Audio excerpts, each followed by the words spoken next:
আমার চেতনা চৈতন্য করে দে মা চৈতন্যময়ী। তোর ভাব সাগরে ভেসে আমি হব মা তোর পদাশ্রয়ী। আমার চেতনা চৈতন্য করে দে মা চৈতন্যময়ী। মা শুধু একটা শব্দ নয়, এক বিরাট আকাশ বটে। কি বিশাল আকার তার, যেন মহাশূন্যের এক সূক্ষ্ম অণু। আর সন্তান, সে তো সেই মায়েরই অংশ। সে এমন এক সহজ সরল ত্রিকালদর্শী রিপুজয়ী পুরুষ, যার সরলতায় স্বয়ং তারা মা হয়ে ওঠে মৃন্ময়ী থেকে চিন্ময়ী রূপে। নমস্কার, কুকু এফএমে সকল শ্রোতা বন্ধুদের স্বাগত। আমরা আজ এসেছি মাতৃরত্ন সাধক বামা খ্যাপার জানা অজানা বিশেষ কিছু কাহিনী নিয়ে, যা শুনলে আপনার মনে প্রাণে জাগবে আধ্যাত্মিকতার সীমাহীন হিল্লোল। 19 শতকের প্রসিদ্ধ কালীভক্ত রামকৃষ্ণ পরমহংসের সমসাময়িক ছিলেন সাধক তথা তান্ত্রিক বামা খ্যাপা। বাল্যকাল থেকেই তিনি ছিলেন মায়ের পরম ভক্ত। সমাজের তথাকথিত নিয়ম মানতেন না। নিয়মের ঊর্ধ্বে গিয়ে জীবনযাপন করতে গিয়ে কখনো হয়েছেন মায়ের খ্যাপা ছেলে, তো কখনো ব্রাহ্মণ সমাজের রোষের শিকার। আজকের দিনে দাঁড়িয়ে বেশিরভাগ মানুষই নিয়ম নিয়ে বড্ড ভেবে ফেলেন।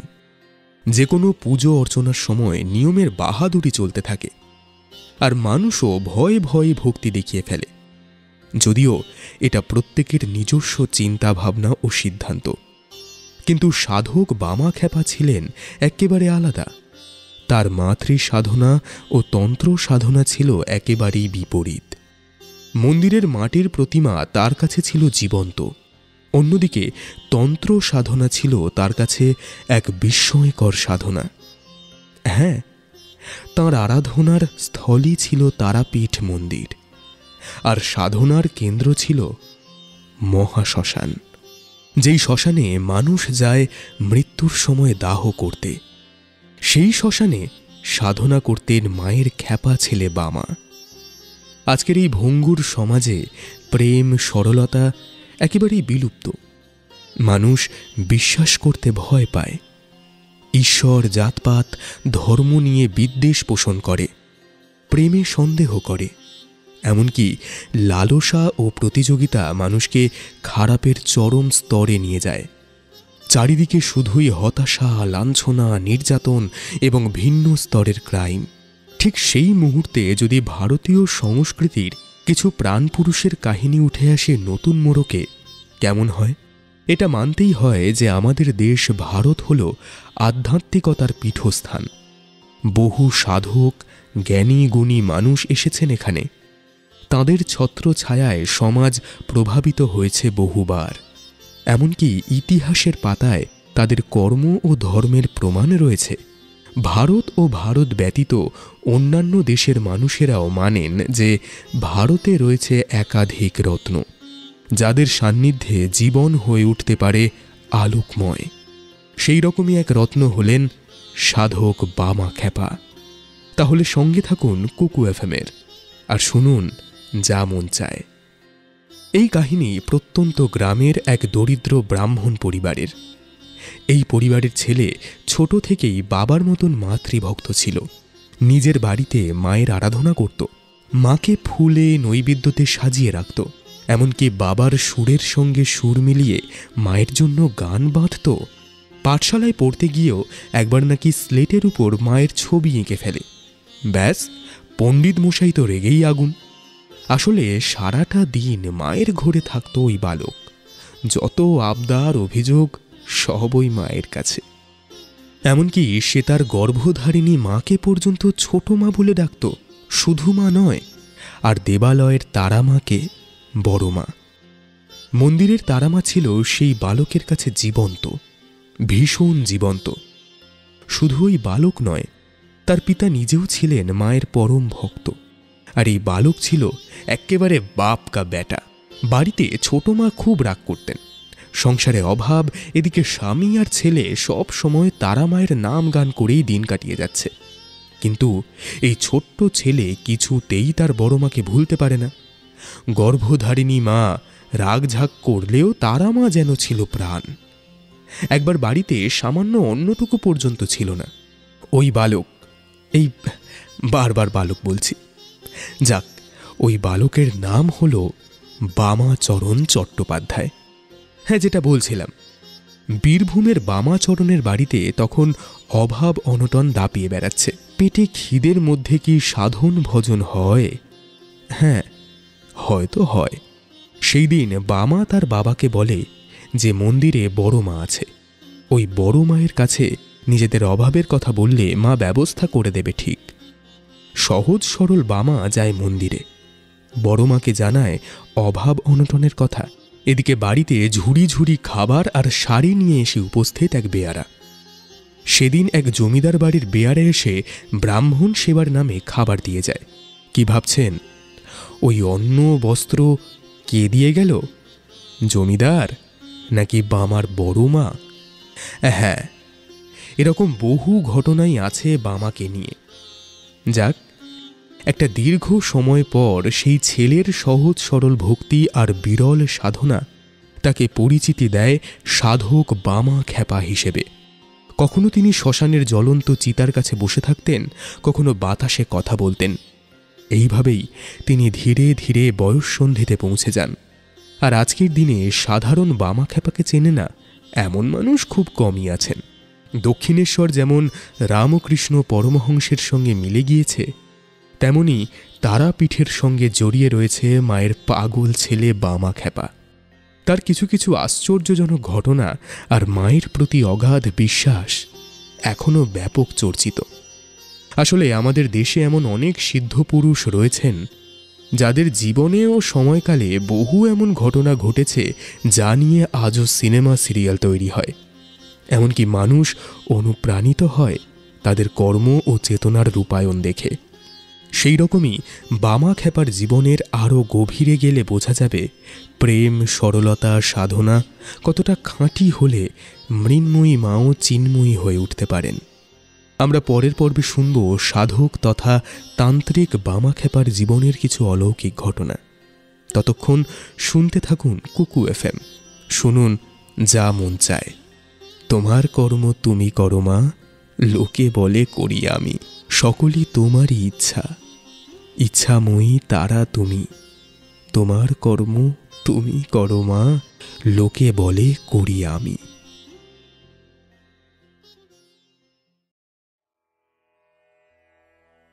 জয় তারা, জয় তারা। বলতে বলতে তারামায়ের খ্যাপা ছেলে মন্দিরে ঢুকছে। ঢুকতেই রাগ চরমে। কেন? মন্দির চত্বরে এসে দেখে এক কুষ্ঠরোগী বসে। সে রীতিমতো যন্ত্রণায় কাতরাচ্ছে।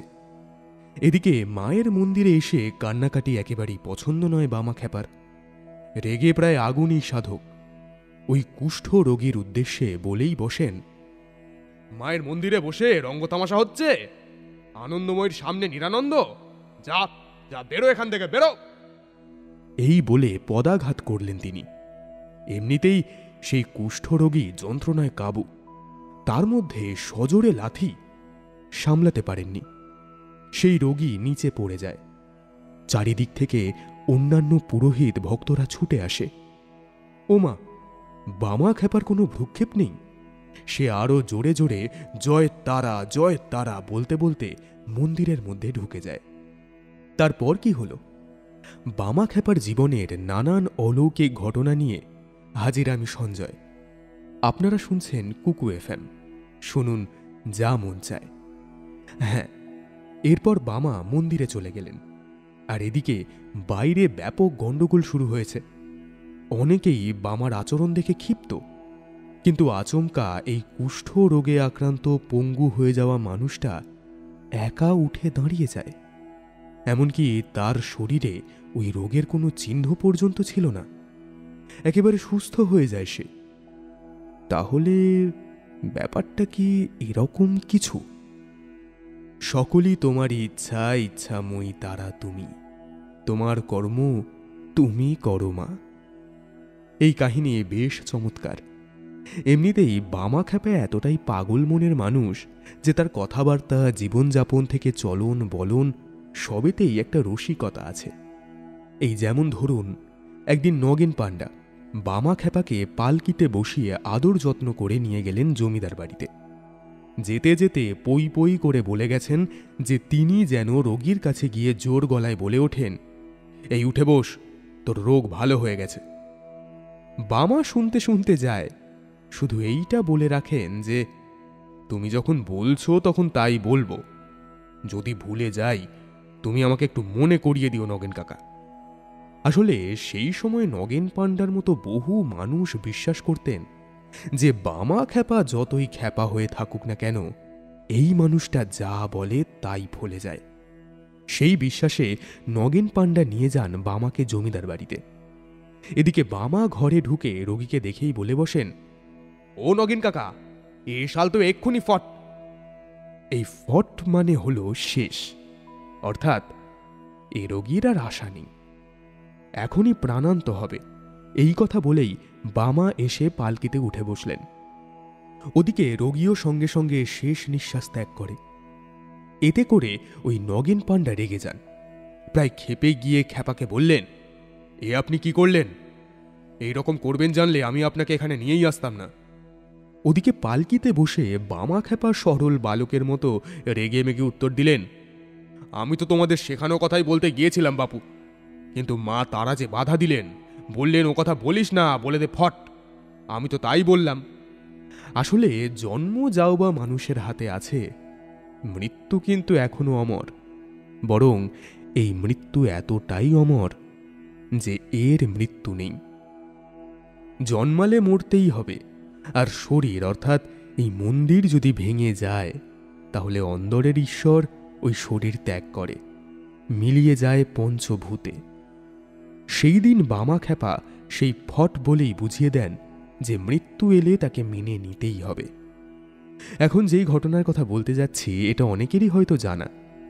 এটা বলার আগে বলতেই হয়, ছোটবেলায় পুজো হলেই আমার আগে চোখে পড়ত প্রসাদের থালায়। হরির লুটের বাতাসা নেওয়ার জন্যেও কতবার যে মাটিতে লুটোপুটি খেয়েছি। যাক, এসব হয়তো অনেকেই ছোটবেলায় করেছে, কিন্তু আমি এখন যার কথা বলবো তিনি কিন্তু ছোটবেলায় প্রসাদ খেয়ে নেননি। তিনি তখন যথেষ্ট বড়। তারা মায়ের ভোগ নিবেদন করা হয়েছে। এদিকে ভোগ নিবেদনের আগেই তিনি মানে বামা খ্যাপা ভোগ তুলে নিজেই খেয়ে নেন। সেইটির স্বাদ কেমন বা সেইটি নিবেদনের যোগ্য কিনা তা জানতেই বামা নিজেই সেই ভোগ চেখে দেখেন। আসলে নিয়মটিও একেবারেই তিনি মানতেন না। যাক, মাকে নিবেদনের আগেই তো প্রসাদ চেখে দেখা হয়ে গেছে, ব্যাস তাতেই রাগে অগ্নিশর্মা হয়ে ওঠেন মন্দিরের অন্যান্য পাণ্ডারা। তারা বামাকে মারধর করে শ্মশানে ফেলে দিয়ে আসেন। কিন্তু টুইস্ট অন্যখানে। কথিত আছে যে সেই রাত্রে নাটোরের মহারানীকে স্বপ্নাদেশ দেন স্বয়ং তারা মা। তিনি আদেশ পান যে বামা খ্যাপাকে এক্ষুনি ফিরিয়ে আনতে হবে, এবং শুধু ফিরিয়ে আনা নয়, ফিরিয়ে এনে পুজোর দায়িত্ব দিতে হবে। এদিকে রানী ছুটে যান মন্দিরে, বাকি পণ্ডিতের ভর্ৎসনা করেন এবং বামাকে ফিরিয়ে আনার নির্দেশ দেন। স্বপ্নাদেশ অনুযায়ী বামা ফের মন্দিরের দায়িত্ব পান। এরপর তিনি তার ইচ্ছে মতন পুজো দিতেন, ঘুরে বেড়াতেন। আসলে বামা তার বড় মায়ের সান্নিধ্য পেয়ে এতটাই আনন্দে উন্মাদ যে কখনো কখনো সারা দিন ধরে পুজোই করতেন, কখনো কখনো তিনি 2-3 দিন ধরে পুজো করতেন না। কখনো দেবীকে মালা পরাতেন, আবার কখনো নিজে পড়তেন।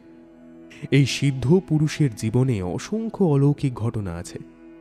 হিসেব করে দেখলে তার গোটা জীবনটাই অলৌকিক ঘটনায় ঠাসা। এই যেমন যখন বামা খ্যাপার গর্ভধারিণী মা অর্থাৎ ছোট মায়ের প্রয়াণ হল, তখন তিনি চিৎকার করে বলেছিলেন, বড় মা, তোর জন্য যদি আমার মায়ের কাজে কোনো ক্ষতি হয় তাহলে কিন্তু অনর্থ হয়ে যাবে বলে দিল। কেন বলেছিলেন বামা তার মাকে এইভাবে? কি হয় সেদিন? হিন্দু মতে কোনো মানুষের মৃত্যু হলে তার শ্রাদ্ধ শান্তি করতে হয় নিয়ম মেনে। আসলে বীরভূমের আটলা গ্রামে সর্বানন্দ চট্টোপাধ্যায় ও রাজকুমারী দেবীর দ্বিতীয় পুত্র ছিলেন এই বামা। ছোট থেকেই তার সংসারে মন ছিল না, তাই গোটা জগৎ ছিল মাকে নিয়ে। এক হলো জন্ম জন্মান্তরের মা, আর অন্যজন জন্মদাত্রী। সেই জন্মদাত্রী মায়ের মৃত্যু হয়েছে। মৃত্যুর সংবাদ তার কাছে তখনও এসে পৌঁছায়নি। এদিকে একদিন সকালে তিনি দ্বারকা নদীতে স্নান করতে যাচ্ছেন। সেই সময় নদীর উল্টো পাড়ে তাঁর ভাই, বন্ধু, আত্মীয় স্বজনদের দেখতে পেলেন। ওরা নদীর পাড়ে চিতার কাঠ সাজাচ্ছিল। তখন বামা অনুমান করলেন যে তাঁর মা রাজকুমারী দেবী আর ইহলোকে নেই, আর ওই স্থানে তাঁর মাকে দাহ করারই ব্যবস্থা হচ্ছে। সেই দিন বামা ওই উত্তাল নদী সাঁতরে পার করে মৃত মাকে নদীর এই পারে মহাশ্মশানে আনেন। তিনি চেয়েছিলেন তারাপীঠের মহাশ্মশানের মাটিতেই থাকবেন তাঁর জন্মদাত্রী মা।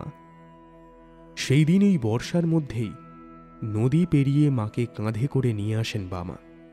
একেবারে সাজানো চিতার উপরে তাঁর মায়ের মৃতদেহ তুলে আনেন তিনি। শেষে দেহ সৎকার করেন তিনি তারাপীঠের মহাশ্মশানের পবিত্র মাটিতে। বামার ইচ্ছে তার বড় মা ও ছোট মা দুজনেই থাকবেন তারাপীঠের মহাশ্মশানে। এ তো গেল মৃত্যুদিনের ঘটনা। শ্রাদ্ধ শান্তির দিন আরও একটি আশ্চর্য ঘটনা ঘটে যায়। বর্ষার মধ্যেই মারা যান রাজকুমারী দেবী। তাই শ্রাদ্ধের দিন বৃষ্টি হবে খুবই স্বাভাবিক। তাই শ্রাদ্ধের দিন ঘটে যায় আরও এক অদ্ভুত ঘটনা। সেই দিন বামার বাড়িতে তার ভাই ও অন্যান্যরা তার মায়ের শ্রাদ্ধ অনুষ্ঠানের সব আয়োজন করেছেন। এদিকে চারিদিকে আকাশ কালো হয়ে আছে। বৃষ্টি হতে বেশি সময় নেই। পাশাপাশি শুরু হয়ে যায় ব্রাহ্মণ ভোজন পালা। ব্রাহ্মণ ও নিমন্ত্রিত কিছু মানুষকে আপ্যায়ন করে খেতে বসানো হয়। কিন্তু সেই দিন আকাশের অবস্থা খুব খারাপ, যে কোনো মুহূর্তেই বৃষ্টি নামবে। এদিকে আমন্ত্রিত অতিথিরাও সবাই এসে গেছেন। এইবার ব্রাহ্মণ ভোজনের পালা। দক্ষিণাসহ খাবার পরিবেশন হয়ে গিয়েছে। সেই সময় আকাশ কাঁপিয়ে প্রচণ্ড জোরে বৃষ্টি নামল। বজ্র বিদ্যুতের আওয়াজ প্রচণ্ড। তখন ব্রাহ্মণরা ঠিক করে আসন ছেড়ে উঠে যাবেন। ঠিক সেই সময় বামা চিৎকার করে উঠলেন। প্রচণ্ড রাগে আকাশের দিকে তাকিয়ে বললেন, বড় মা, তোর জন্য যদি আমার মায়ের কাজে কোনো ক্ষতি হয় তাহলে কিন্তু অনর্থ হয়ে যাবে বলে দিল। ব্যাস, বলা মাত্রই উধাও মেঘ, বৃষ্টি, গর্জন। উপস্থিত সবাই তো একেবারে অবাক। সাধক বামা খেপার ওই বাড়িটুকু বাদ দিয়ে চারপাশে তখন মারাত্মক দুর্যোগ চলছে। আকাশ ভাঙা বৃষ্টিতে ভেসে যাচ্ছে গোটা ৮লা গ্রাম, অথচ ওই বাড়ি সেদিন শুকনো খটখটে। এইদিকে সেই সরল তারা সিদ্ধ সাধক আনন্দে জয় তারা বলে চিৎকার করে উঠলেন। চারপাশের সবাই তখন একসঙ্গে বলে উঠল, জয় তারা, জয় তারা। আসলে অলৌকিক মানেই হল মনুষ্য লোকে যা কিছু অসম্ভব বা মানুষের পক্ষে অসম্ভব কিছু একটা। অথচ বামা খেপা আদ্যপান্ত একজন সাধারণ মানুষ ছিলেন, কিন্তু তাঁর সাধনা, প্রেম, ভক্তি তাঁকে লোকলৌকিকতার ঊর্ধ্বে নিয়ে গেছে। সেই জন্যেই আজও বামা খেপা একজন কিংবদন্তি তান্ত্রিক ও সাধক।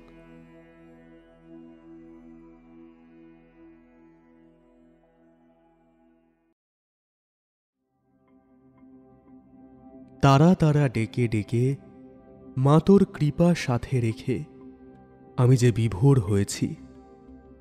আজ কথা বলবো এক সহজ সরল ছেলের মাতৃ সাধনা নিয়ে। তারাসিদ্ধ পুরুষ তখনও বালক। শৈশব থেকে কৈশোর তারা মায়ের সাধনায় কেটে যায়। ঘর, সংসার, পড়াশুনো কোনো কিছুতেই তার মন ছিল না। বাবার মতন সেও ছিল কালীভক্ত। মন্দিরের তারামা ছিলেন তাঁর বড় মা। সেই মায়ের কাছেই যত আবদার, অভিযোগ, গল্প সব। খিদে পেলেও বড় মা, কেউ কিছু বললেও বড় মা, আনন্দে বড় মা, দুঃখেও বড় মা। একদিন পাঠশালায় পড়তে গিয়ে স্লেট পেন্সিল দিয়ে তারামা তারামা লিখে ভীষণ বকা খায় সেই বালক। তাতে কি, পাঠশালায় তার মন বসত না। এদিকে মন শুধু পড়ে থাকত শ্মশানপুরীতে। একবার বাবার সঙ্গে জেদ করে শ্মশান দর্শনে যায়। সেই থেকেই তার সাধনার আঁতুর ঘর হয়ে ওঠে ওই শ্মশান। কখনো সেই ক্ষুদে বালক শ্মশানে জ্বলন্ত চিতার কাছে বসে থাকত, তো কখনো বাতাসে কথা বলত। শ্মশান ভূমিকে এক প্রকার ভালোবেসেই ফেলে ওই বালক। সারাটা সময় সেইখানেই থাকতেন। এমনিতে শ্মশানে বহু তন্ত্র সাধক আসতেন। সেই সময় শ্মশানে ছিলেন তন্ত্র সাধক ও বেদজ্ঞ মোক্ষদানন্দ ও ব্রজবাসী কৈলাসপতি। দেখা হয় বামার সঙ্গে ওই দুই পুরুষের। ওই তন্ত্র সাধক কৈলাসপতির থেকে বামা দীক্ষা নেন, আর মোক্ষদানন্দ দেন সাধনার শিক্ষা। এইভাবেই শুরু হয়ে যায় বামাচরণের তন্ত্র সাধনা। হ্যাঁ, তখনও সেই কৈশোর বামাচরণ বামা খ্যাপাতে পরিণত হননি। এই কাহিনী আরেকটু গভীর। যাই হোক, এরপর হঠাৎ একদিন পিতা সর্বানন্দের মৃত্যু হয় এবং সেই সংবাদ তিনি পান। তখন বামাচরণের বয়স ওই 18 হবে। স্বামীর মৃত্যুর পর সংসারের কথা চিন্তা করে রাজকুমারী দেবী বামাকে বলেন কিছু একটা কাজ খুঁজতে। সংসারে তখন খুবই অভাব। ছোট মায়ের আদেশ অনুসারে বামা একের পর এক কাজ নিতে থাকে, কিন্তু কোথাও মন বসাতে পারে না। তার মন শুধু তারা মায়ের জন্য আকুল হয়ে থাকত। যাই হোক, একবার এক মন্দিরে ফুল তোলার কাজ পান।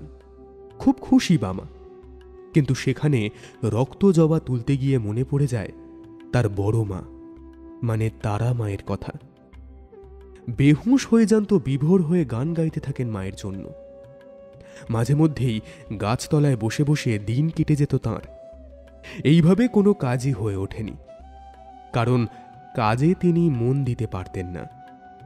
ধীরে ধীরে সেই বামা তার মায়ের জন্য পাগল হতে শুরু করেন, আর সাধারণ মানুষের চোখে ওই বামাচরণ হয়ে ওঠে বামা খ্যাপা রূপে। কালী সাধক বামা খ্যাপার প্রসঙ্গে কথা বলতে বলতে আরেক কালী সাধক রামকৃষ্ণ পরমহংসের কথা মাথায় এলো। এই দুই সাধকের একটি ব্যাপারে দারুণ মিল আছে। শুধু একটি ব্যাপারে মিল পাওয়া গেছে বলে আমার মনে হয়, সেটা হলো দুজনের মধ্যেই একজনও চিরাচরিত নিয়মে বাধা থাকেননি। দুজনেই ভক্তি ও সাধনার ব্যাপারে ভীষণ স্বাধীন, কারোর কর্তৃত্ব ফলাতে দেননি। দুজনেই প্রথাগত শিক্ষার উল্টো পথে হেঁটেছেন, এমনকি দুজনেই কালী সাধনা করেছেন আপন বিচার ও আপন খেয়ালে। রামকৃষ্ণ তো রীতিমতো উপহাস করে বলতেন যে সে যুগে ব্রাহ্মণ সমাজে প্রচলিত সংস্কৃত শিক্ষা হল চাল কলা বাঁধা বিদ্যা, অর্থাৎ পুরোহিতের জীবিকা উপার্জনী শিক্ষা। এই গানটা খুব গাইতে ইচ্ছা করছে। আমি মন্ত্রতন্ত্র কিছুই জানি নে মা, আমি মন্ত্রতন্ত্র কিছুই জানি নে। শুধু যা জেনেছি সেইটুকু হলো এই, তোরে ডাকার মতো ডাকতে যদি পারি, তবে আসবি নে তোর এমন সাধ্য নেই। আমি মন্ত্রতন্ত্র কিছুই জানি নে মা। সেই দিন ছিল ভাদ্রপদ মাসের শুক্লপক্ষের তৃতীয়া তিথি, মঙ্গলবার। কথিত আছে এই বিশেষ দিনে, অর্থাৎ কৌশিকী অমাবস্যার দিন, তারা মায়ের দর্শন পেয়েছিলেন বামা খ্যাপা। ওই রাত্রে জ্বলন্ত চিতার পাশে শ্মশানে বসেছিলেন বামা, এবং মহাশ্মশানে শ্বেত শিমুল বৃক্ষের তলায় সিদ্ধি লাভ করেছিলেন তিনি। সেই রাত্রে আকাশ চিরে চারদিক থেকে যেন আলো ছড়িয়ে পড়ছে। মায়ের দর্শন পেয়ে সিদ্ধি লাভ করেন বামা খ্যাপা। এই শ্বেত শিমুল বৃক্ষ নিয়েও অনেক পুরনো ইতিহাস আছে। প্রায় 700 বছর আগে দ্বারকা নদী পার হয়ে জয়দত্ত নামে এক বণিক বাণিজ্য করতে যাচ্ছিলেন। সেইখানে তারামা বৃদ্ধার বেশে এসে ভিক্ষা চান, কিন্তু বণিক জয়দত্ত অপমান করে তাড়িয়ে দেন। এরপর তার ছেলেকে সাপে কামড়ায়। পুত্র শোকে কাতর পিতা মৃত ছেলের সঙ্গে দেহত্যাগ করবে, এমন সময় দেখে যে মাঝিরা মাছ কেটে অমৃত কুণ্ডের মধ্যে ধুতে গেলে মরা মাছ জীবিত হয়ে যায়। তখন জয়দত্ত তার মৃত পুত্রকে নিয়ে অমৃত কুণ্ডের কাছে যায় ও অমৃত কুণ্ডের জল মৃত ছেলের মুখে দিতেই ছেলে জীবিত হয়ে ওঠে।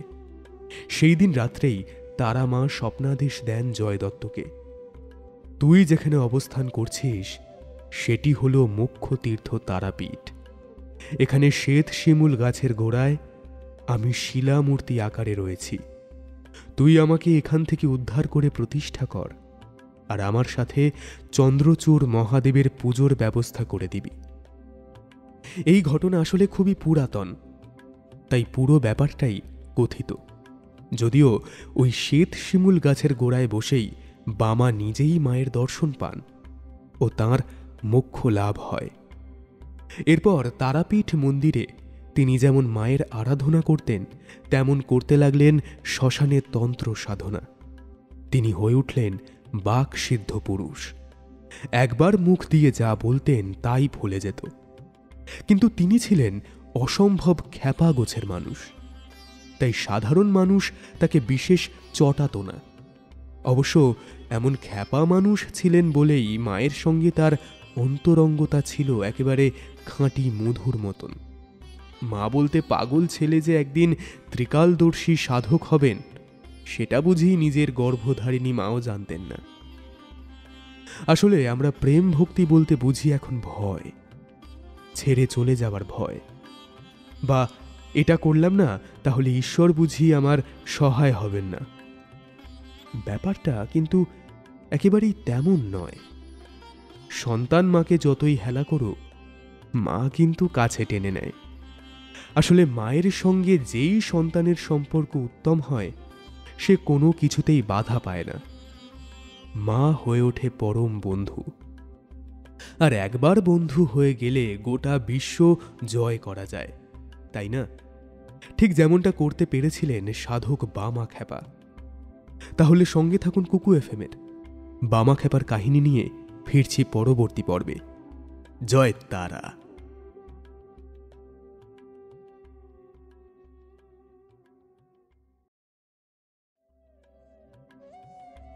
এ কেমন করুণা কালী বোঝা গেল না।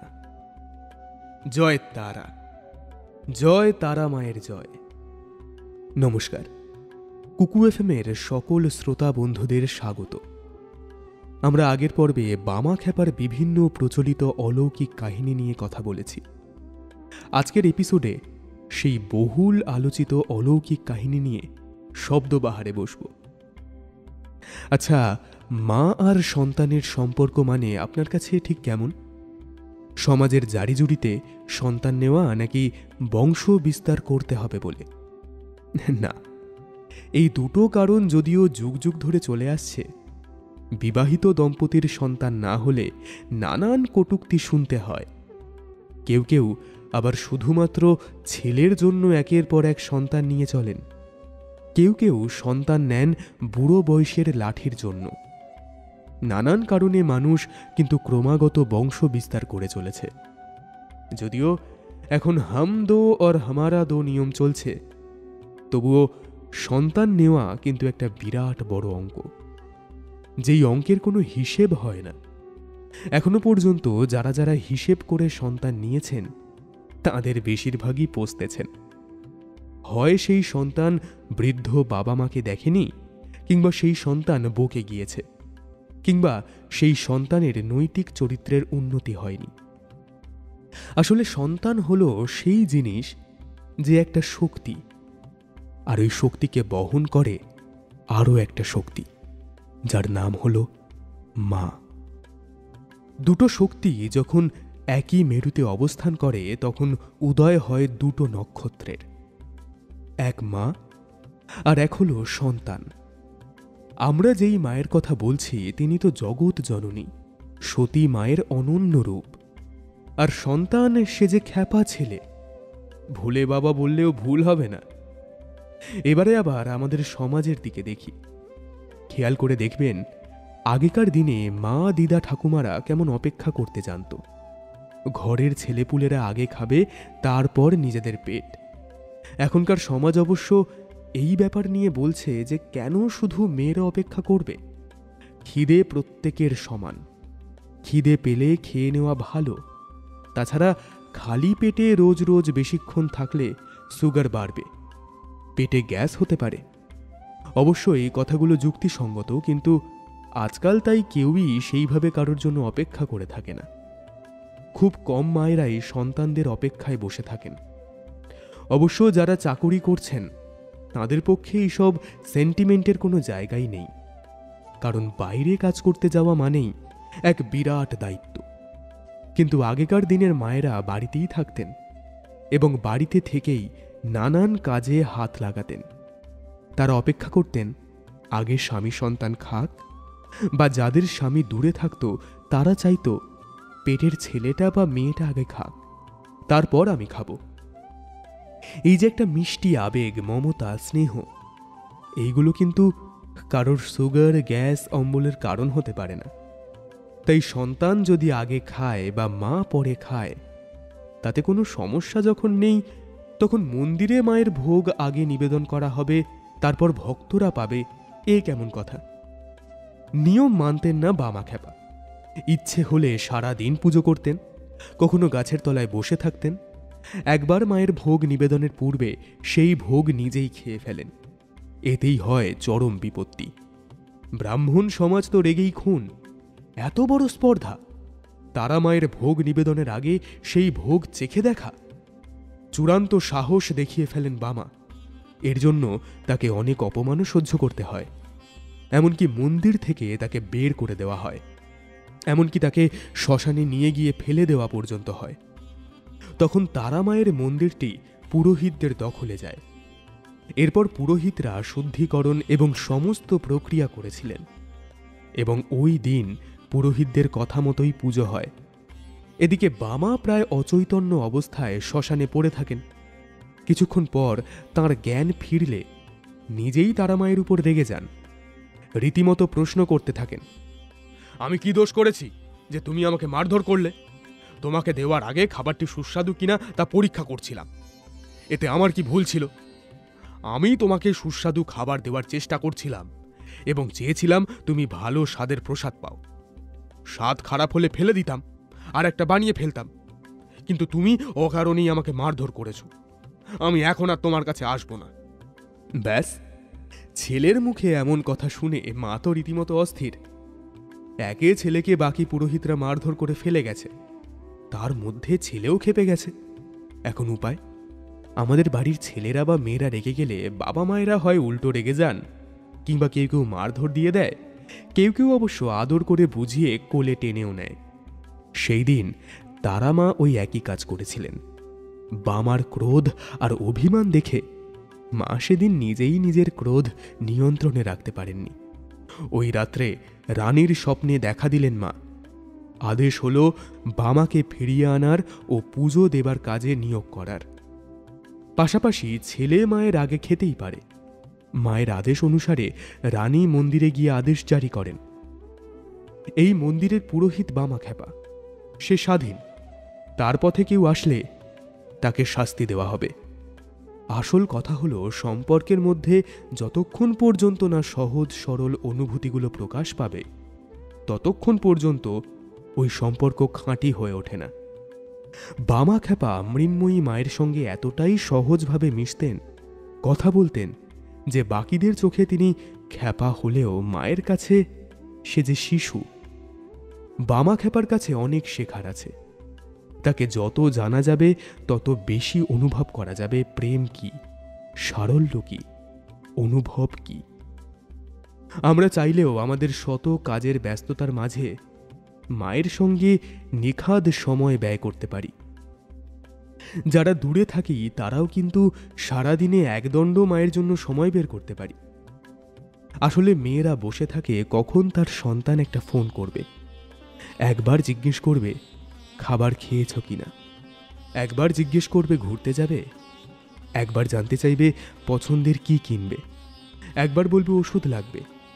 আসলে আমাদের জীবন হলো বীণার মতো, যার প্রত্যেকটা তার টান টান থাকতে হবে। একটা তার ছিঁড়ে গেলে সুরের তৈরি হবে না। ধর্মকর্ম বুঝি না মা, আমি শুধু তোমায় বুঝি। তোমারই নাম গান গেয়ে যায়, গানে গানে তোমায় খুঁজি। ধর্মকর্ম বুঝি না মা, আমি শুধু তোমায় বুঝি।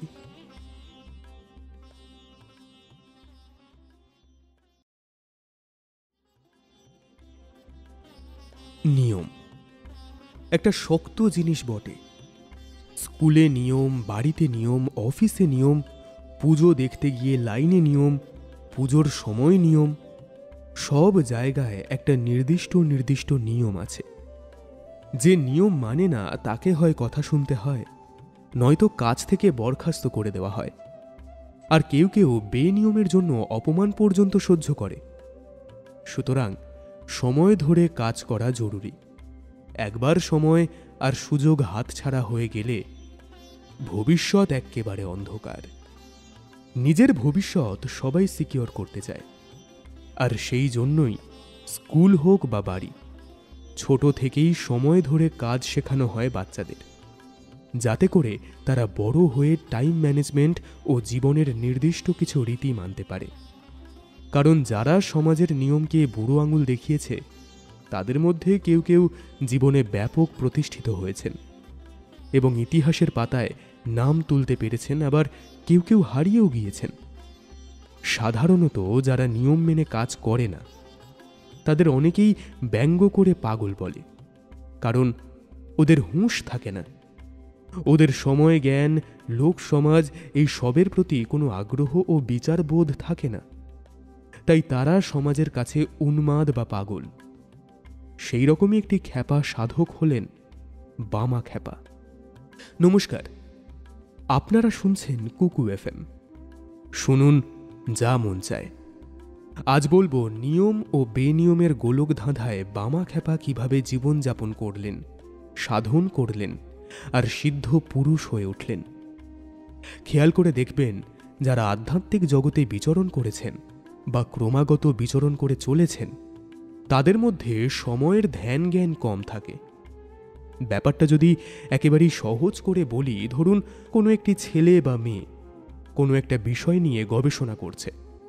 সেটা গান হতে পারে বা বিজ্ঞান বা অঙ্ক, যে কোনো একটা বিষয় হতে পারে।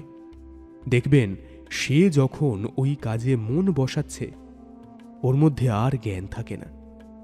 এমনকি সে নাওয়া খাওয়া ভুলে ওই কাজটিই করে যায়।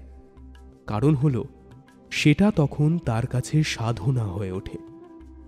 এই সাধনা হলো এমন এক খ্যাপামি যে এটা না থাকলে কোনো কাজেই বাজিমাত করা যায় না। যার মধ্যে যেই কাজ নিয়ে যত বেশি খ্যাপামি থাকবে, সে সেই কাজে পারদর্শী ও সফল হবেই হবে।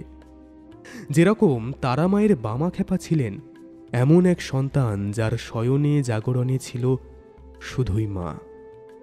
ছোটবেলায় নাম ছিল বামাচরণ, কিন্তু তার চলন বলন বিচারবোধ তাকে চরণ থেকে খ্যাপায় পরিণত করে।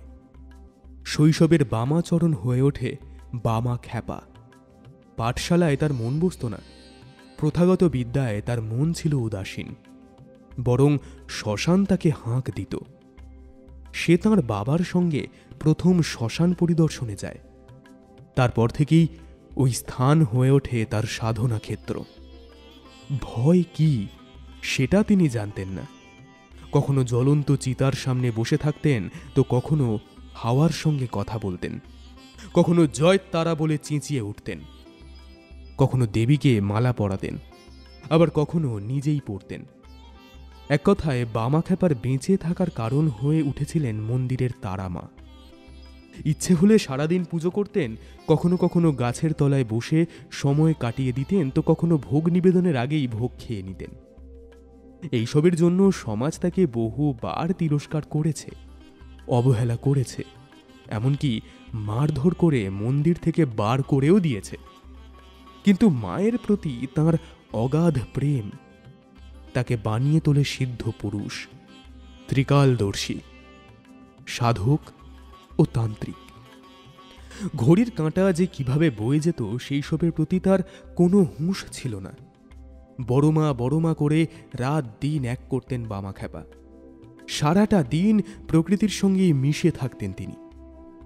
অবশেষে কৈশোরকাল থেকে বজ্রবাসী কৈলাসপতির থেকে বামা দীক্ষা নেন, আর মোক্ষদানন্দ দেন সাধনার শিক্ষা। শুরু হয় বামাচরণের তন্ত্র সাধনা। ক্রমশ সে আরও বড় মাপের সাধক তথা তান্ত্রিক হয়ে ওঠেন। তিনি কারোর উদ্দেশ্যে কিছু বললে সেটা সত্য হয়ে যেত। এতে করে একদিকে যেমন অনেকেই তাকে ভক্তি করতে শুরু করে, আবার অনেকেই তাকে হিংসা করে। বিশেষত মন্দিরের বাকি পুরোহিতরা বামাকে একেবারেই পছন্দ করতেন না। তাদের কাছে বামা ছিলেন শুধু একজন উন্মাদ মানুষ। অথচ এই বামা ছিলেন মায়ের অত্যন্ত প্রিয় সন্তান। একদিকে যেমন রামকৃষ্ণ পরমহংস ছিলেন মায়ের পরম আপন, তেমনি এই কালী সাধক বামা খ্যাপা। এই দুই কিংবদন্তি পুরুষ এতটাই সহজ সরল ছিলেন যে নিয়ম এদের কাছে কিছুই না। এরা আপন বিচার ও আপন খেয়ালে চলত। সমাজের বেঁধে দেওয়া নিয়ম তাদের নিজস্ব জীবনযাপনকে বিঘ্নিত করেনি, বরং বরাবর নিয়মকে বুড়ো আঙুল দেখিয়ে স্থির থেকেছেন নিজেদের বিচার বিবেচনায়। অবশ্য নিয়মকে অমান্য করার ক্ষেত্রে বুকের পাটা থাকতে হয়। কজন মানুষ আছেন যারা নিয়মকে অগ্রাহ্য করে নতুন সুর বাঁধতে পেরেছেন? যারা নিজেদের মতন করে বাঁচতে পেরেছেন তারাই জীবনে উল্লেখযোগ্য মানুষ হয়ে উঠতে পেরেছেন। এই প্রসঙ্গে এটা বলতে পারি যে কালী সাধক বামা ছিলেন অত্যন্ত সাহসী একজন মানুষ। সে অগ্রাহ্য করতে পেরেছে পুঁথিগত বিদ্যাকে, অথচ সে পণ্ডিত মানুষ।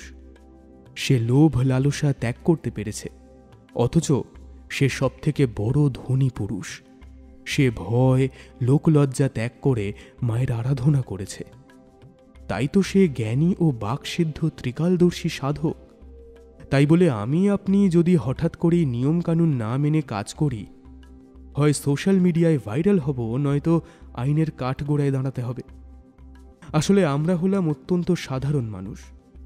কেউ কেউ চেষ্টা করি অসাধারণ হয়ে ওঠার, অথচ এইসব সিদ্ধ পুরুষ ও গুণী মানুষেরা জন্মলগ্ন থেকেই অসাধারণ। সেই জন্যই বিনা স্কুল কলেজ গিয়েও রবীন্দ্রনাথ ঠাকুর হয়ে উঠতে পেরেছেন। রামকৃষ্ণ স্বয়ং জ্ঞানী মানুষ ও সাধারণের কাছে পরম গুরু হয়ে উঠতে পেরেছেন, এবং বামা খ্যাপা মায়ের সাধক হয়ে উঠতে পেরেছেন।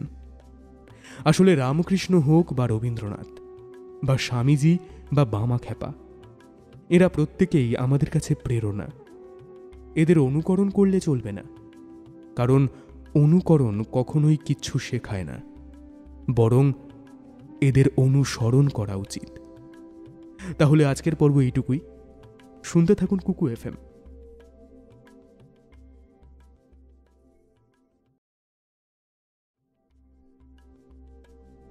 ডাক দেখি মন ডাকার মতো, শ্যামা কেমন থাকতে পারে? তারামা, জগৎ জননী তারামা আর এক খ্যাপা ছেলের কাহিনী গোটা দেশ থেকে শুরু করে বিদেশের মানুষও জানে। এরপরেও অনেক অজানা কাহিনী থাকে বা উপলব্ধি থাকে যেগুলো আমরা বুঝতে পারি না। তবে মায়ের খ্যাপা ছেলের প্রসঙ্গে কথা বলতে গিয়ে তাঁর জীবনের গভীরে ঢোকা প্রয়োজন। কিভাবে এক সরল বালক কঠিন সাধকে রূপান্তরিত হলেন, এই কাহিনী সেই বিষয় ঘিরেই। আজকের দিনে দাঁড়িয়ে প্রতিদিন প্রায় হাজার হাজার মানুষ যাচ্ছে তারাপীঠ মায়ের পুজো দিতে। শুধু তারাপীঠ নয়, যে কোনো মন্দির, মসজিদ, গির্জায় মানুষ যাচ্ছে। সকলের মনেই নানান ধরনের প্রার্থনা, এটা চাই, ওটা চাই, এটা করে দাও, ওটা করে দাও, এটা হোক, ওটা হোক। মনস্কামনা পূরণ হলে নানান কিছু করার কথা দিয়ে আসা, মানে হে ঈশ্বর এটা করে দাও, তোমার নামে এই করব, ওই করব। ঈশ্বর বেচারা ভাবে, রোজ রোজ এত এত মানুষ নিজেদের আর্জি নিয়ে মন্দির এবং অন্যান্য ধর্মীয় স্থানে আসে, আমি কার কথা শুনব? ধরে নেওয়া যাক যদু আর মধু দুজন ধর্মীয় স্থানে গেছে। যদু চাইল, হে ঈশ্বর আমার পরীক্ষা আছে চাকরির, হয়ে গেলে তোমার নামে লোক খাওয়াবো বা তোমায় এসে পুজো দেব। ওদিকে মধু বলছে, হে ঈশ্বর আমার নিকটাত্মীয়ের খুবই শরীর খারাপ, যায় যায় অবস্থা, সুস্থ করে দাও। এবার আপনি বলুন ঈশ্বর কার কথা রাখবে? এইরকম যদু মধু প্রত্যেক সম্প্রদায়ের মধ্যেই আছে, শুধু নাম ও ঈশ্বরের নামের ফারাক। কিন্তু চাহিদা এক, প্রার্থনা এক। ঈশ্বর কি করবে আর আমাদের কি করা উচিত? আমাদের দেশ ভারত, যেখানে প্রতিনিয়ত বিশেষ কিছু মানুষ জন্ম নিচ্ছেন যারা প্রকৃত জ্ঞানী, পণ্ডিত এবং সিদ্ধ পুরুষ। ভারত হলো এমন এক দেশ যেখানে আধ্যাত্মিকতা চূড়ান্ত পর্যায়ে কাজ করে, আর এই কারণেই গোটা বিশ্বের কাছে ভারত হলো হীরের টুকরো। তাই একবার বলতেই হয়, হেথায় আর্য হেথা অনার্য হেথায় দ্রাবিড় চীন, শখ হুন দল পাঠান মোগল এক দেহে হল লীন। পশ্চিম আজি খুলিয়াছে দ্বার, সেথা হতে সবে আনে উপহার, দিবে আর নিবে মিলাবে মিলিবে যাবে না ফিরে, এই ভারতের মহামানবের সাগর তীরে।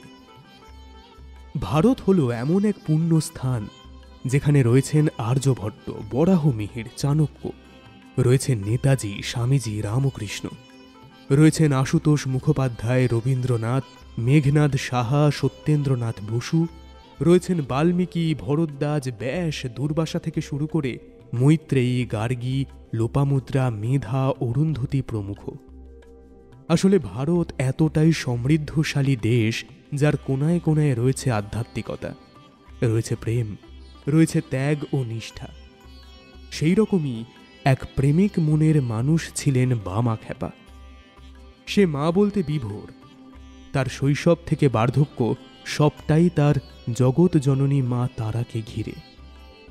বামা যখন মাকে ডাকতেন তার দুচোখ বেয়ে অশ্রুধারা বয়ে যেত। তাঁর ধ্যান জ্ঞান সমস্ত কিছু সেই সময় থাকত শুধুই মায়ের চরণে।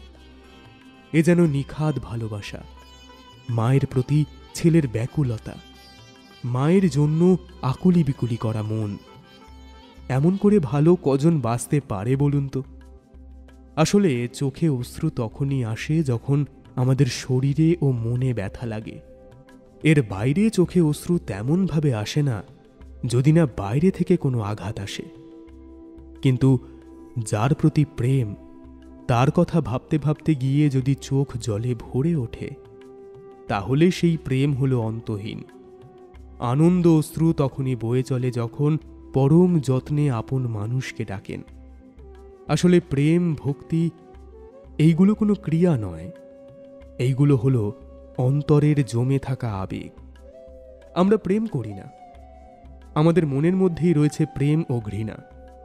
কখনো কখনো ঘৃণাকে প্রশ্রয় দিয়ে থাকি তো কখনো প্রেমকে। কালী সাধক বামা যখনই তারামাকে স্মরণ করতেন তখনই তার মনের মধ্যে জেগে উঠত অন্তরের প্রেম ভক্তি, যার জোরে স্বয়ং মা মূর্তি থেকে জীবন্ত হয়ে উঠতে পেরেছেন। তেমন কোনো পাণ্ডিত পরিত্যাগ করে তাঁর ছিল না। বেদ, উপনিষদ তিনি কোনোটাই আত্মস্থ করেননি। পাঠশালা ছোটবেলায় যেতে যেতে নিজেই সেই বিদ্যা পরিত্যাগ করেন। তার চেতনা শুধু ছিলেন তারামা। শ্মশানঘাট ছিল তাঁর সাধনার প্রধান জায়গা। আসলে বামাখ্যাপার সাধনার সবটুকু নির্যাস ছিলেন জগৎ জননী মা। যদি বই পড়ে পাণ্ডিত্য দেখিয়ে যদি সবাই সাধক হয়ে যেতেন, তাহলে অমন মানুষের সংখ্যা কম নেই এই ভূভারতে। কিন্তু আপনি যদি রামকৃষ্ণ ও বামাখ্যাপার দিকে একবার দৃষ্টি দেন, তাহলে বুঝবেন এদের অন্তর ছিল জ্ঞান ও ভক্তির ভাণ্ডার। তাই নতুন করে চাকচিক্য বিদ্যা তারা অন্তস্থ করতে পারেননি। অথচ আজ এরাই হলেন সেই বটবৃক্ষ যেখানে প্রতিদিন শতাধিক মানুষ আসেন। তাই প্রেমে নিবেদন করতে চাইলে মনকে গড়ে তুলতে হবে শিশুর মতন, যেমনটা ছিলেন বামাখ্যাপা। তার মন থেকে অন্তরাত্মা ছিল শিশুর মতো সরল। কামিনী কাঞ্চনের মায়া ত্যাগ করে নিজেকে এক সিদ্ধ পুরুষে পরিণত করতে পেরেছিলেন বামা। তাই এই প্রেমকে বোঝা সকলের কাম্য নয়। এই প্রেম বুঝতে গেলে নিজেকেও শিশুর মতন সহজ সরল করে তুলতে হবে। তাহলেই সাধনা ধরা দেবে মনের গভীরে। তাহলে আজ এই পর্যন্তই। আবার ফিরব নতুন একটি পর্ব নিয়ে, যার প্রধান বিষয় হল বামাখ্যাপা।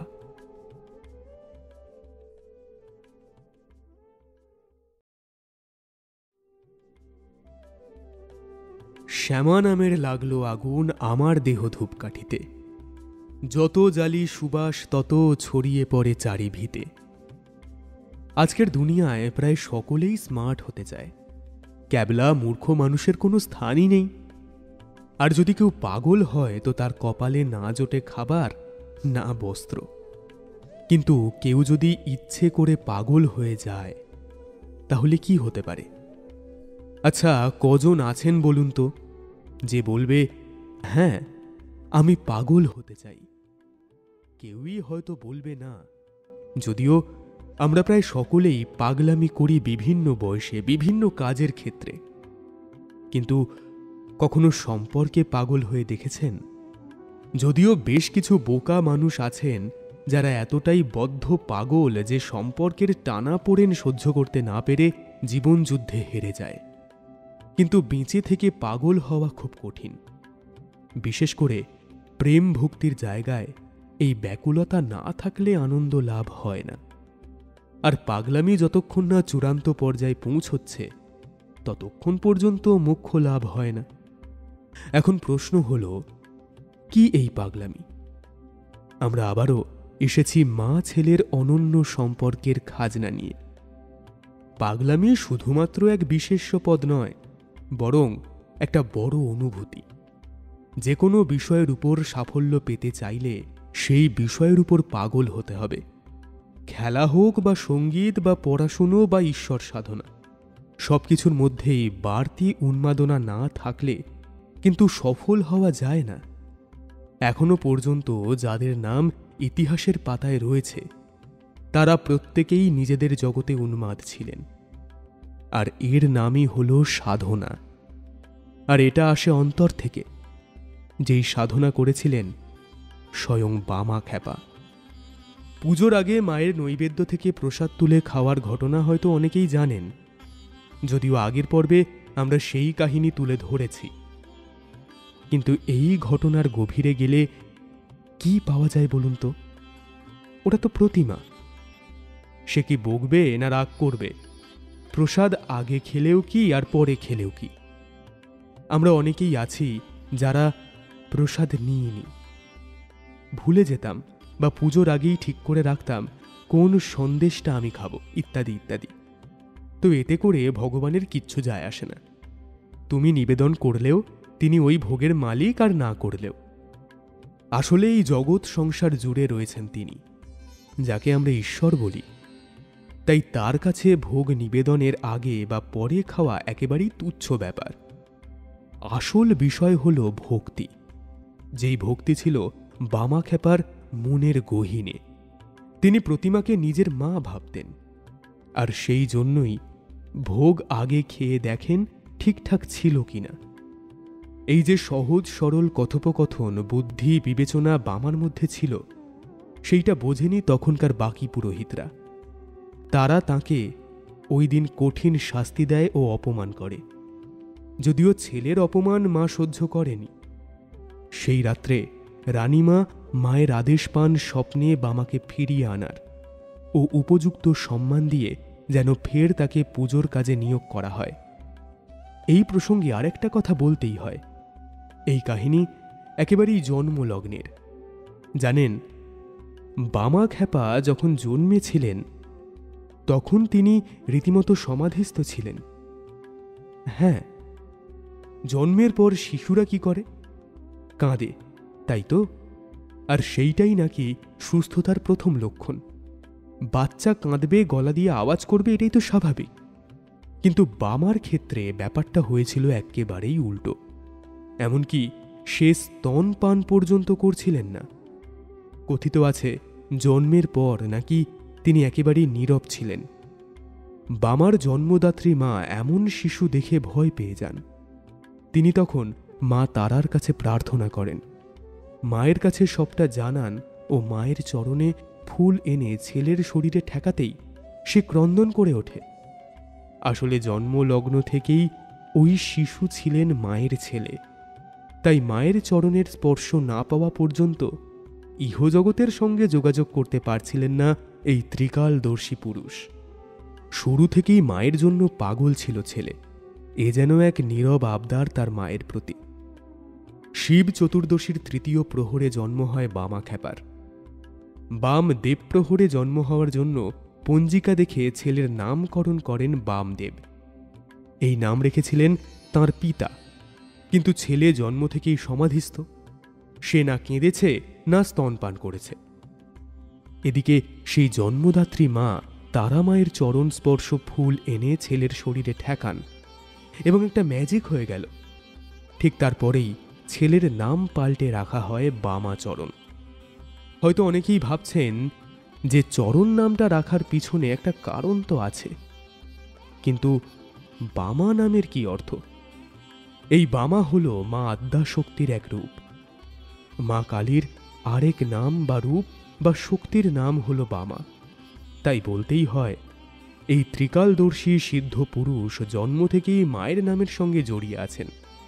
যেই ছেলে ভূমিষ্ঠ হওয়া থেকেই মায়ের জন্য ব্যাকুল, সে যে পরিণত অবস্থায় ব্যাকুলতার চরম সীমায় পৌঁছবে, এটা খুবই স্বাভাবিক। এই প্রসঙ্গে বামার সমসাময়িক রামকৃষ্ণদেবের কথা না বললেই নয়। তিনিও মা ভবতারিণীর ভক্তিতে একেবারে গদগদ ছিলেন।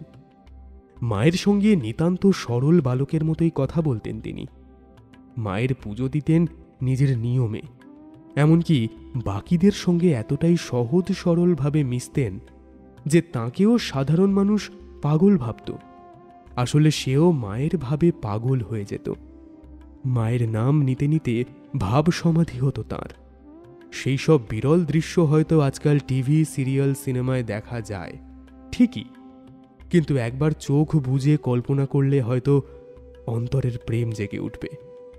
শুধু রামকৃষ্ণ নন, এই বাংলার বুকে ছিলেন আরও এক নামকরা কালী সাধক, যিনি একটা সময় সারা দিন পড়ে থাকতেন পঞ্চমুণ্ডির আসনে। নিজের এক চালা ঘরে মায়ের প্রতিমা নিজে তৈরি করে নিত্য পুজো করতেন।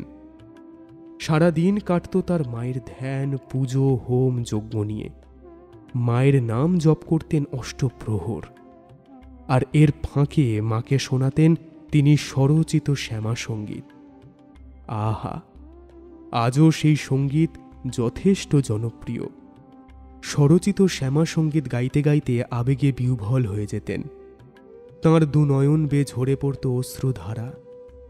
ভাবছেন তো কার কথা বলছি? তিনি হলেন রামপ্রসাদ।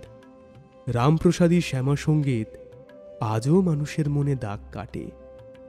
সেই মানুষটি ছিলেন মায়ের পরম ভক্ত। মায়ের জন্য তিনিও ছিলেন পাগল। কালী তারার নাম জপ মুখে রে, যে নামে সমন ভয়ে যাবে দূরে রে। যে নামেতে শিব সন্ন্যাসী হইল শ্মশানবাসী, ব্রহ্মা আদি দেব জাঁরে নাহি পায়ে ভাবিয়া রে।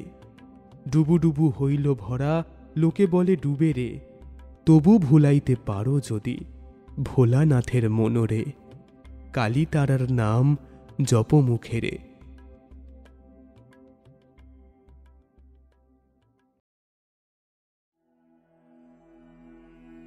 জানেন তো, তন্ত্রের আদি গুরু হলেন শিব। বলা যেতে পারে তিনি হলেন তান্ত্রিকদের গুরু, যিনি শরীর দিয়ে সাধনার নির্যাস দিয়েছেন। যেই তন্ত্র বলে বহু সাধক তান্ত্রিক হয়েছেন, কেউ কেউ হারিয়েও গিয়েছেন। যারা তন্ত্র দ্বারা দেহের পুষ্টি সাধন করেছেন, তাদের মধ্যে অন্যতম হলেন বামাখ্যাপা।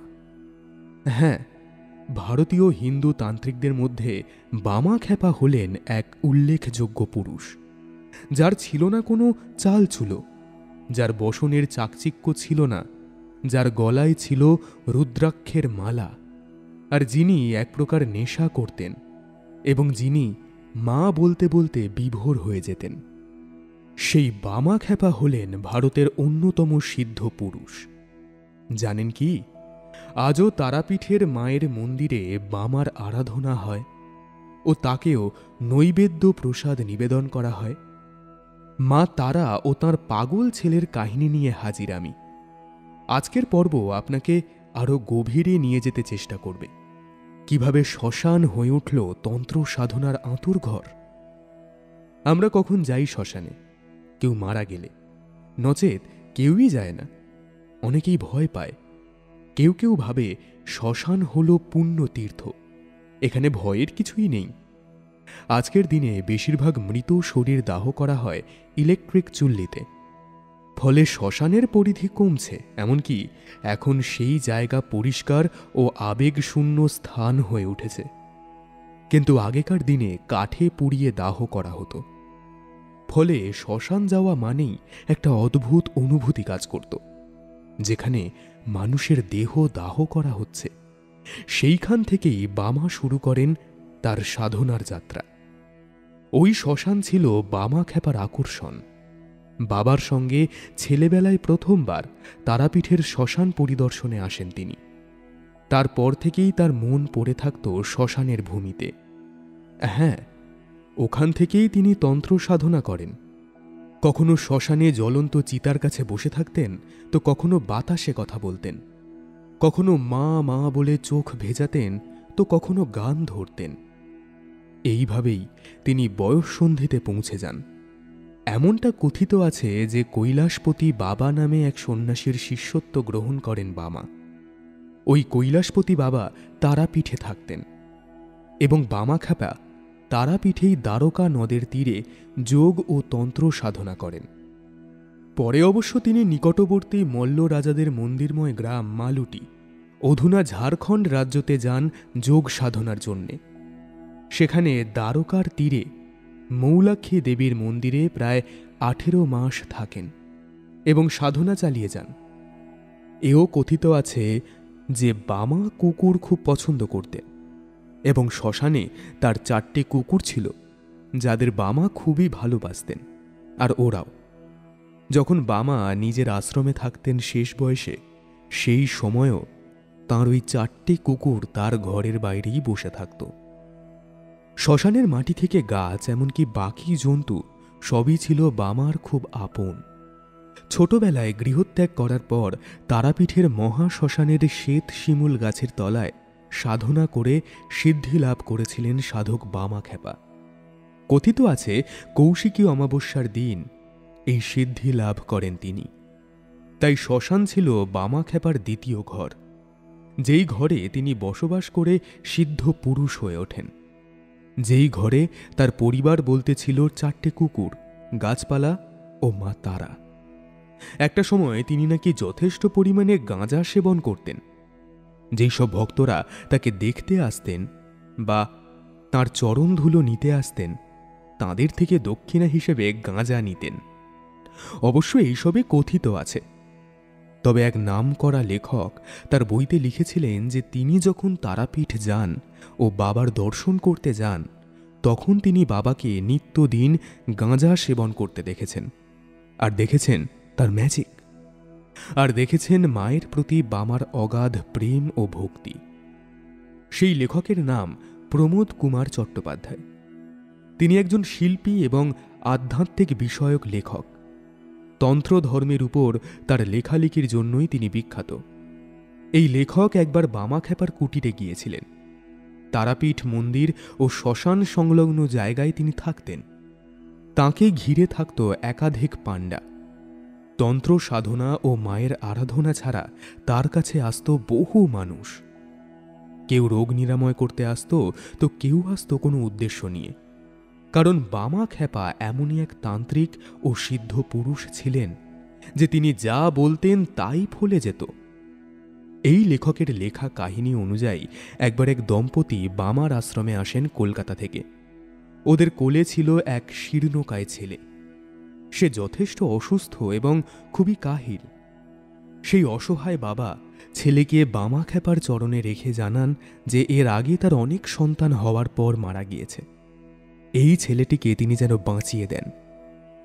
সেই দিন ওই বাবা জানান যে তার পুত্র বামা খ্যাপার, তাই তিনি যা বলবেন সেইটাই করবেন।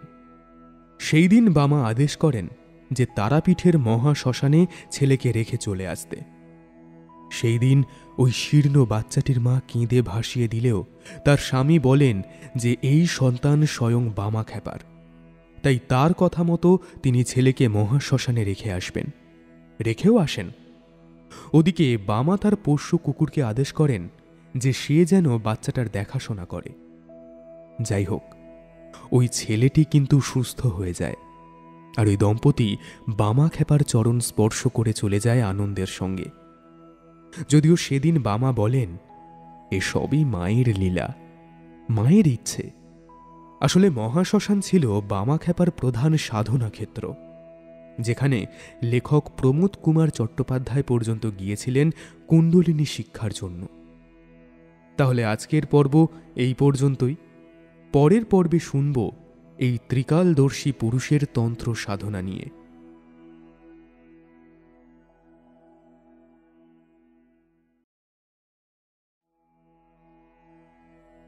আমরা আগের পর্বে শুরু করেছিলাম যে তন্ত্রের আদি গুরু হলেন শিব, যার বেশভূষার মধ্যে ছিল ছাই বা ভস্য, বাঘের যৎসামান্য ছাল আর রুদ্রাক্ষ। তিনি বিবাহিত এবং পারিবারিক, অথচ তিনিই হলেন রুদ্রের প্রচণ্ড রূপ, যার তৃতীয় নয়ন উন্মোচিত হলে ধ্বংস অনিবার্য। এই শিব হলেন এমন এক পুরুষ যার শক্তি হলেন মা পার্বতী, যার একাধিক রূপ রয়েছে। একাধিক রূপে তিনি পূজিত হন।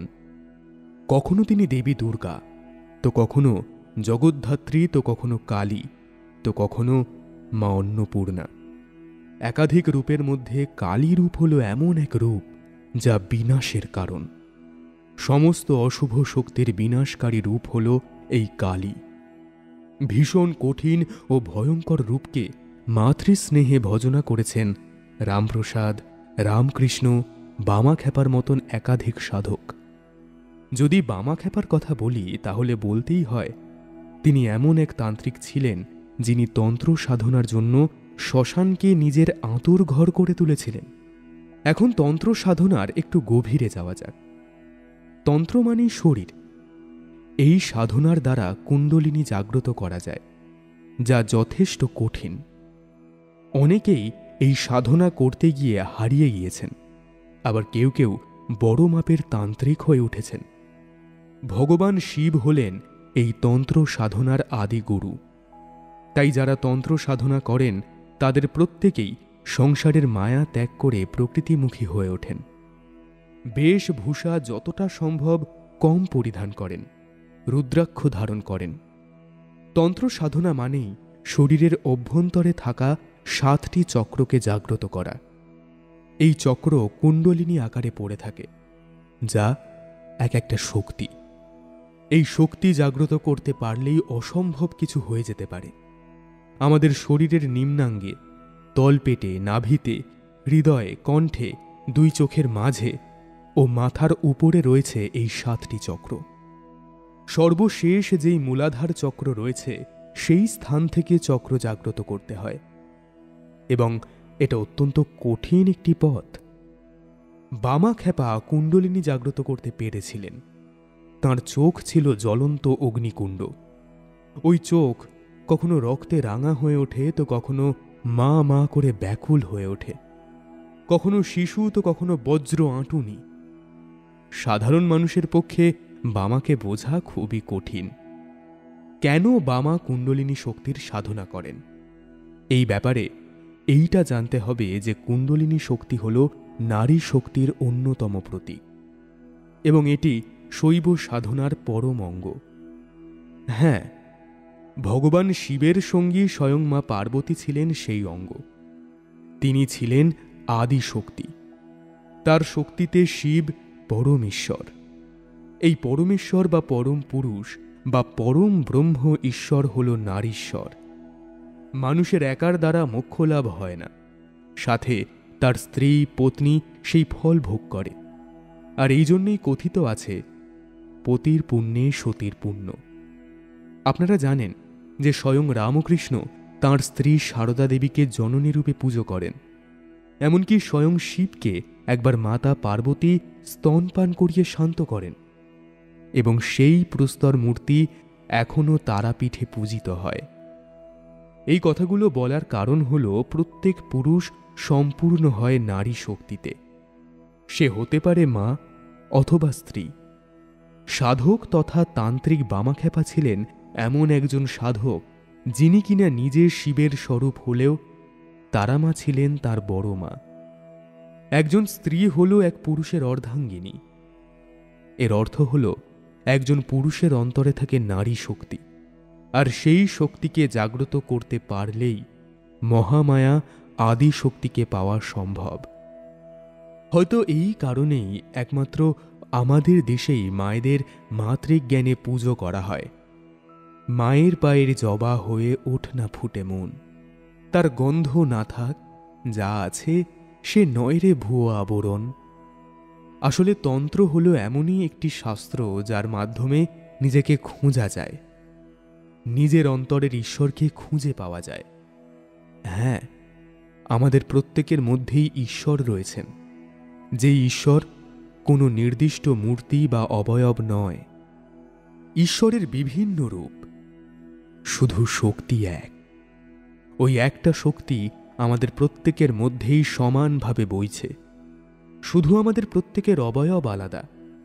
তন্ত্র সাধনার মধ্যে দিয়ে সেই অন্তরের ঈশ্বরের খোঁজ পাওয়া যায়, যেটা করতে পেরেছেন বহু সাধক, যাদের মধ্যে অন্যতম হলেন বামা খেপা।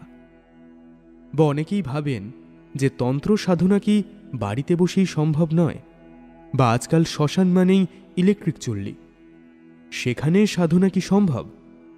এই প্রসঙ্গে বর্তমান সময়ের বেশ কিছু তান্ত্রিক এইটাই বলেন যে এমন শ্মশানে তন্ত্র সাধনা করা যায় যেখানে এখনো কাঠে দেহ দাহ করা হয় এবং চারিদিকে অন্ধকার থাকবে। হ্যালোজেনের আলোতে তন্ত্র সাধনা হয় না। আর এই তন্ত্র সাধনার উদ্দেশ্য হল ঊর্জা বৃদ্ধি, অর্থাৎ অন্তরের শক্তি বৃদ্ধি, অর্থাৎ কুণ্ডলিনী জাগ্রত করা। এবং এই ক্ষেত্রে চিতা হল একটি প্রতীক। যখন দেহ দাহ করা হয় তখন আগুন ঊর্ধ্বমুখী হয়ে দাউ দাউ করে জ্বলে। এইটাই হল শক্তি। সেই চিতার উপর বসেই চলে তন্ত্র সাধনা। এবং যেই সব ভূত পিশাচের কথা বলা হয় সেই সবই কাহিনী। আসলে চিতা হল ভস্ম, আর ভস্ম মানেই শেষ, মিশে যাওয়া। নিজেকে ওই চরম শক্তির সঙ্গে মিশিয়ে ফেলার নাম হল তন্ত্র সাধনা। কাল ভৈরব ও আদি শক্তির উদ্দেশ্যে চলে এই সাধনা, যার থেকে ঊর্জা বৃদ্ধি পায়। বামা খেপা যেমন সরল বালকের মতন মায়ের সঙ্গে লীলা খেলা করতেন, তেমনি নির্ভীক চিত্তে চালিয়ে যান তন্ত্র সাধনা। সেই জন্যই আজও হিন্দু তান্ত্রিকদের মধ্যে অন্যতম হলেন বামা খেপা। তাহলে শুনতে থাকুন কুকু এফএম। ফিরছি পরের পর্ব নিয়ে।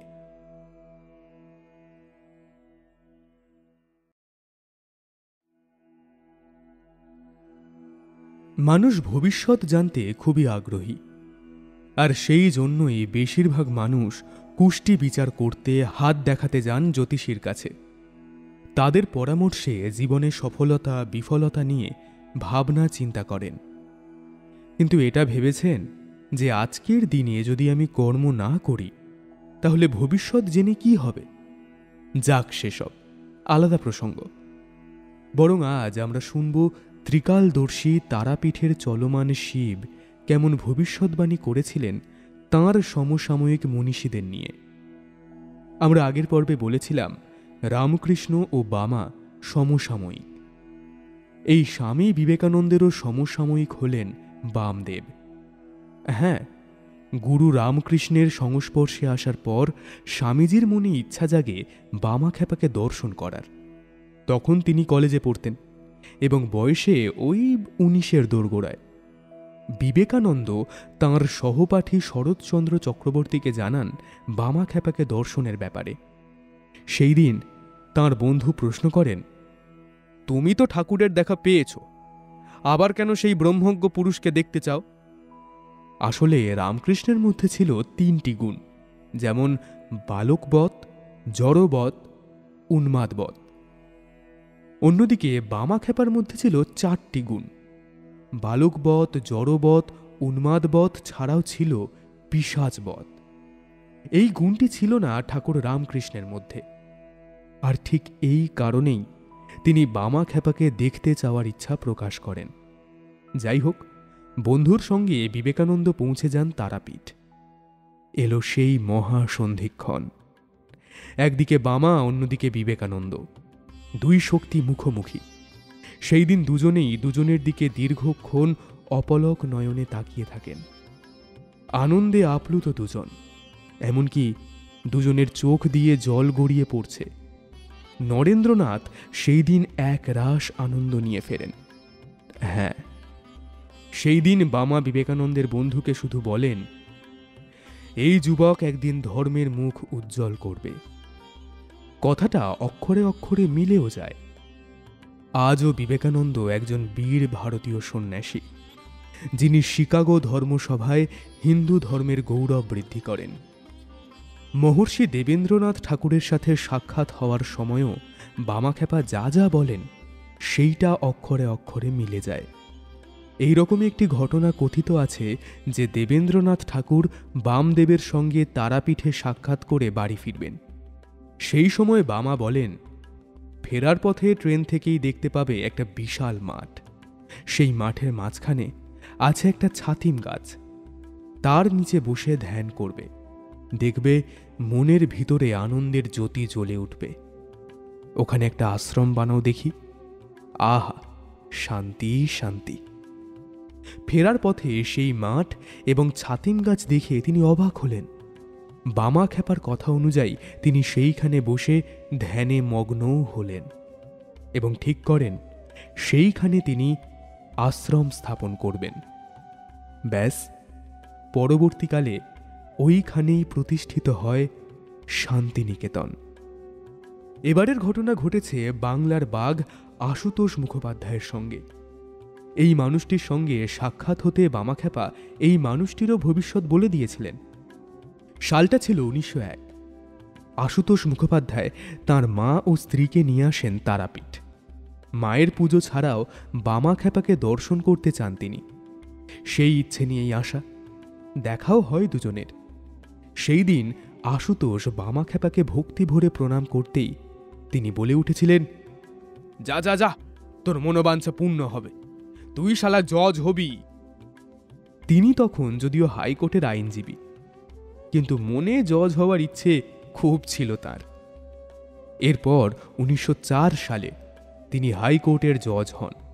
ভাবা যায়, শুধু দেবেন্দ্রনাথ ঠাকুর নন, একবার বিশ্বকবি রবীন্দ্রনাথ ঠাকুর ও চারণ কবি মুকুন্দ দাস ঠিক করেন তারাপীঠ যাবেন ও বামাখ্যাপার সঙ্গে সাক্ষাৎ করবেন। দুই কবি তারাপীঠ পৌঁছে সারা দিন অপেক্ষা করেন। অবশেষে সন্ধ্যায় দেখা পান বামাখ্যাপার। মুকুন্দ দাসকে দেখে বামাখ্যাপা একটাই কথা বললেন, তোর ফুটুস কলটা নদীতে ফেলে দিয়ে আয়। আসলে চারণ কবির কোমরে একটা রিভলভার গোঁজা ছিল, ওইটাই ফেলে দিতে বলেছিলেন বামা। তারপর তিনি রবীন্দ্রনাথকে বললেন, তোর খুব নাম ডাক হবে। সত্যি হয়েওছে। সেই দিন ওই দুজনকে তারামায়ের প্রসাদ খাইয়ে তবেই তিনি ছেড়েছিলেন। আসলে এই হলো খাঁটি ভবিষ্যৎবাণী। এর মধ্যে ছিল না কোনো ভণ্ডামি, ছিল না হাজারো কথার মার প্যাঁচ। শুধু এক বাক্যে ভবিষ্যৎ বলে দিয়েছিলেন তারামায়ের সুপুত্র বামাখ্যাপা।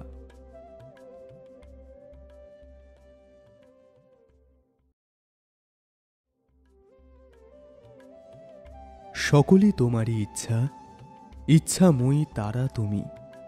তোমার কর্ম তুমি করো মা, লোকে বলে করি আমি।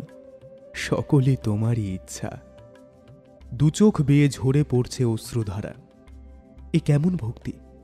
মন ব্যাকুল, চোখে মিশেছে আবেগ। গানের রেশে পরিবেশ হয়েছে শান্ত, মন যেন আরও শান্ত। এ কোন ভক্তিরসের ধারা যেখানে ডুব দিয়েছে মন? কে আছে এই জগৎ সংসারে? শুধুই যে মা। চারিদিকে শুধুই মায়ের লীলা খেলা। মা যা চান তাই যে হবে। তুমি আমি কে? মায়ের ইচ্ছাকে নিজের ইচ্ছা বলে চালানোর তুমি আমি কেউ নই। সৃষ্টিতে মা, অন্তে মা, ভালোতে মা, মন্দেও যে মা। মা, আমার সাধনা মিটিল, আশা না পুরিল, সকলই ফুরায় যায় মা। জনমের শোধ ডাকি গো মা তোরে, কোলে তুলে নিতে আয় মা। সকলই ফুরায় যায় মা। পৃথিবীর কেউ ভালো তো বাসে না, এ পৃথিবী ভালোবাসিতে জানে না। হবে গাড়ি, হবে বাড়ি, হবে মোটা ব্যাংক ব্যালেন্স, চাকরি চাই, গদি চাই, চাই মোটা সোনার চেন। প্রার্থনা কি এইগুলোই? তাহলে মাকে পাবে কি করে? সাধ যে মিটবে না, আশাও যে পুরোবে না। শুধু বয়ে যাবে ইচ্ছের স্রোত। গা ভাসালেই পাওয়া যাবে পার্থিব সুখ, কিন্তু একদিন সেই সুখ হারিয়ে যাবে চোরাবালিতে। তখন কে টেনে তুলবে? কে দেবে সেই পার্থিব সুখ? পকেট গরম না থাকলে মিলবে না চিকিৎসা, হবে না সংসার, থাকবে না বন্ধুত্ব, মিটবে না স্বাদ। তাহলে হেরে যেতে হবে, কাঁদতে হবে, নাকি অসামাজিক কাজ? মা আছেন, তিনি যদি একবার কোলে তুলে নেন, জন্মের সব ইচ্ছা এক লহমায় বিলীন হয়ে যাবে। মুক্ত হবে মন। ও তার গন্ধ না থাক যা আছে, সে নয় রে ভুয়ো আভরণ। মায়ের পায়ের জবা হয়ে ওঠ না ফুটে মন। তারা মায়ের পায়ের জবায় শিশু বামা প্রথম চিৎকার করে ও নিজের মায়ের স্তন পান করে। সেই মায়ের ফুল যে কত শক্তিশালী সেটা হয়তো অনেকেরই জানা। সেই জন্যেই মায়ের রাঙা পায়ের রক্তজবা এতটাই ঐশ্বর্য ডেকে আনে যে ওই ফুল ছোঁয়ালেই মনের শান্তি। চাই না মাগো রাজা হতে, রাজা হবার স্বাদ নাই মাগো, দুবেলা যেন পাই মা খেতে, চাই না মাগো রাজা হতে। রাজা হয়ে কি হবে? দুবেলা খেতে যে পায় সেই তো রাজা। যারা দিন দুঃখী, যাদের দুবেলা অন্ন জোটে না, তার থেকে যে দুবেলা খেতে পায় সেই তো আসল রাজা। এই মায়ের দেশে যে অভুক্ত থাকে সে যে কতটা দুঃখী সেই বোঝে। কিন্তু মায়ের নাম নিতে নিতে যদি কর্ম করে যাওয়া যায়, তাহলেই তো সে আসল রাজা। জ্ঞান সমুদ্রের মাঝেরে মন, শান্তিরূপা মুক্তা ফলে। তুমি ভক্তি ভরে কুড়ায় পাবে, শিব যুক্তি মতো চাইলে। ডুব দেরে মন কালী বলে। এ এক অথৈ সমুদ্র, যেই ভবসাগর পার করা খুবই কঠিন। মনে ভক্তি আর অপার জ্ঞান না থাকলে এই অতল জল পার করা মুশকিল। মনে ভক্তি আর অন্তরে প্রেম থাকলে যুক্তি ছাড়াই শিব পাবে, ওই অতল জলে কালী পাবে। ডুব দে রে মন কালী বলে। পরের পর্বে আমরা শুনব বামা খ্যাপার অদ্ভুত মৃত্যু রহস্য।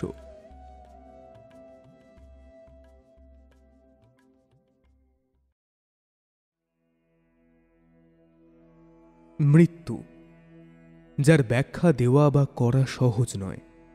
বিজ্ঞানীরা অনেক গবেষণা করেছেন মৃত্যু নিয়ে। ঠিক ওই মুহূর্তে কি হয় বা আগের মুহূর্তে কি হয়, মস্তিষ্কে কি কি চলে এবং মৃত্যুর পর আত্মার কি হয়। নানান গবেষণা চললেও মৃত্যু কিন্তু অমর। জন্ম নিয়ন্ত্রণ সম্ভব হয়েছে ঠিকই, কিন্তু মৃত্যু নিয়ন্ত্রণ সম্ভব হয়নি। ওই যে কথায় আছে, জন্মিলে মরিতে হবে অমরকে কোথা কবে। একবার ভৌতিক শরীরে শক্তি প্রবেশ করলে সে তার পূর্ণ রূপ নিয়ে মানুষে পরিণত হয়। যখন সেই শক্তি শরীর থেকে বেরিয়ে যায়, তখন পড়ে থাকে শুধু কাঠামো। পরবর্তীতে ওই কাঠামোকে হয় আগুনে পুড়িয়ে দেওয়া হয় কিংবা মাটিতে পুঁতে দেওয়া হয়। হিন্দু সমাজে মানব শরীর আগুনে পুড়িয়ে দেওয়া হয় ঠিকই, কিন্তু বিশেষ বিশেষ কিছু মানুষের সমাধি করা হয়, তাদের দেহের উপর মাটি দেওয়া হয়। যেরকম মহাপ্রয়াণের পর মাটি পেয়েছিলেন বামাচরণ, অর্থাৎ বামা খ্যাপা। আজকের পর্বে আমরা শুনব মায়ের খ্যাপা ছেলের মহাপ্রয়াণের বিশেষ ঘটনা। জানেন, খুব কম মানুষ আছেন যারা তাদের মৃত্যুর আগে বলে দিতে পারে। তারা হয়তো মৃত্যুকে ভয় পায় না, তারা মৃত্যুকেও আপন করে নিতে জানে। আর রইল অমরত্ব, আসলে ভৌতিক শরীরে অমর হওয়া যায় না। অমর হয়ে থেকে যায় মানুষের গুণ ও কর্ম। গোটা জীবন জুড়ে সে কি ব্যবহার করল, সে কি কর্ম করল, এই সবই থেকে যায়। যেমন 1911 সালের 18 জুলাই বামা খ্যাপার মহাপ্রয়াণ হলেও আজও তিনি জীবিত বহু মানুষের মনে। এমনকি তাঁর মহাপ্রয়াণের পরেও তারাপীঠের মায়ের মূর্তি ও বামা খ্যাপা মিলেমিশে গিয়েছে। আজও তারাপীঠে তারা মায়ের পাশাপাশি বামা খ্যাপা পূজিত হন। কিন্তু কি হয়েছিল তার মহাপ্রয়াণের দিন? বামা ছিলেন তারাপীঠের চলন্ত শিব, যিনি কিনা মৃত্যুকে আলিঙ্গন করতে পেরেছিলেন। তিনি বুঝিয়ে দিয়েছিলেন মৃত্যুকে ভয় পেতে নেই। মৃত্যু মানে শুধুই শরীরের ধ্বংসাবশেষ, কিন্তু শরীরের মধ্যে থাকা আত্মা বা শক্তির নয়। শক্তি সবসময় বাহিত হয় এক স্থান থেকে অন্য স্থানে। সেই রকম মানুষের ভৌতিক শরীর বিনষ্ট হলেও আত্মার বিনাশ হয় না। আত্মা বা শক্তি হল অমর। এই মৃত্যু প্রসঙ্গে একবার এক ভক্ত বামদেবকে জিজ্ঞাসা করেন, বাবা, মৃত্যু ভয় মানুষের মধ্যে কেন আসে? হ্যাঁ, এর উত্তর তিনি দিয়েছিলেন। একেবারে মৃত্যুর মুখে গিয়ে তিনি এর উত্তর দেন। সেই দিন বামা পাল্টা বলেন, তোরা মরতে এত ভয় করিস কেন? মৃত্যু কাকে বলে দেখবি? এই না বলেই তিনি সমাধিস্থ হলেন এবং তার শরীরের স্পন্দন বন্ধ হয়ে গেল। এমন গুরুতর অবস্থা দেখে বাকি ভক্তরা রীতিমতো ভয় পেয়ে যায়। তারা ভাবতে থাকে, এ কি করলেন বাবা? ঠিক তখনই পাশে থাকা একটা মরার খুলির মধ্যে থেকে একটা অট্টহাসি বেরিয়ে এলো। উপস্থিত প্রত্যেকেই বুঝল ওই হাসি বাবার। ওরা শিহরিত হল। অমন বিকট হাসির পাশাপাশি সকলেই শুনতে পেল, একেই বলে মরণ। তোরা এই মরণকে ভয় পাস? সেই দিন উত্তর পেয়ে যায় সেই ভক্ত।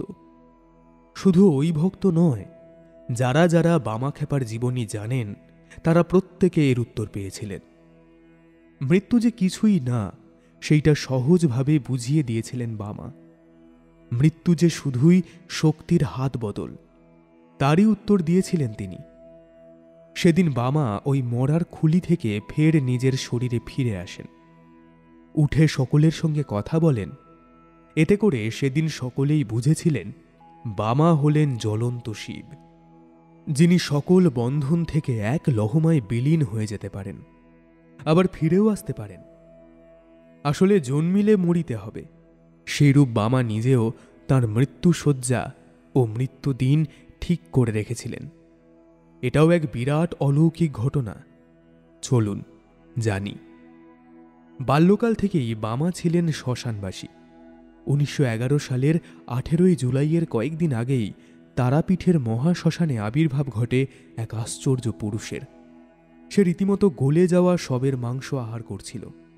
তাঁর গায়ের রং ছিল কৃষ্ণকায়, সুদীর্ঘ। তাঁর মাথার চুল ছিল এলোমেলো, চোখ ছিল রক্তে রাঙা। এই মানুষটা যখন শবের মাংস আহার করছিল, সেই সময়ে বামার ভক্তরা রীতিমতো ভয় পেয়ে যায়। বামা সেই সময় শিমুলতলায় বসে আছেন। ওই কৃষ্ণকায় মানুষটি সব মাংস ভক্ষণ করতে করতে বামার সামনে এসে দাঁড়ায়। বামা খ্যাপা তাঁকে দেখে গালিগালাজ করতে লাগলেন। তিনিও পাল্টা গালিগালাজ করলেন। এরপর থেকে ওই ভয়ঙ্কর ব্যক্তি বামদেবের আসনের কাছে রোজ হানা দিতে থাকে। একদিন প্রচণ্ড বৃষ্টির মধ্যে ওই কৃষ্ণকায় আগন্তুক বামদেবের কুটিরের সামনে এসে দাঁড়ালেন। সেই দিন বামা খ্যাপার সঙ্গে অনেক শিশু উপস্থিত ছিলেন, কিন্তু ওই ব্যক্তি সকলকে উপেক্ষা করে বামদেবের উদ্দেশ্যে বলে উঠলেন, আর কেন? বামদেবও গম্ভীরভাবে মাথা নেড়ে উত্তরে বললেন, সেদিন অবশ্য বাবার শিষ্য নগেন্দ্রনাথ বাগচি ওই আগন্তুককে তখনকার মতো তাড়িয়ে দেন।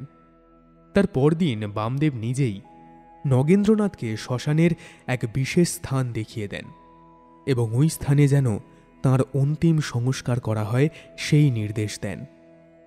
দিন এলো। সকাল থেকেই বামা সমাধিস্থ হলেন। সন্ধ্যের দিকে তাঁর সমাধি ভঙ্গ হল। ফের তিনি তারামাকে ডাকতে ডাকতে সমাধিস্থ হলেন। ধীরে ধীরে তিনি নিস্তেজ হতে শুরু করলেন।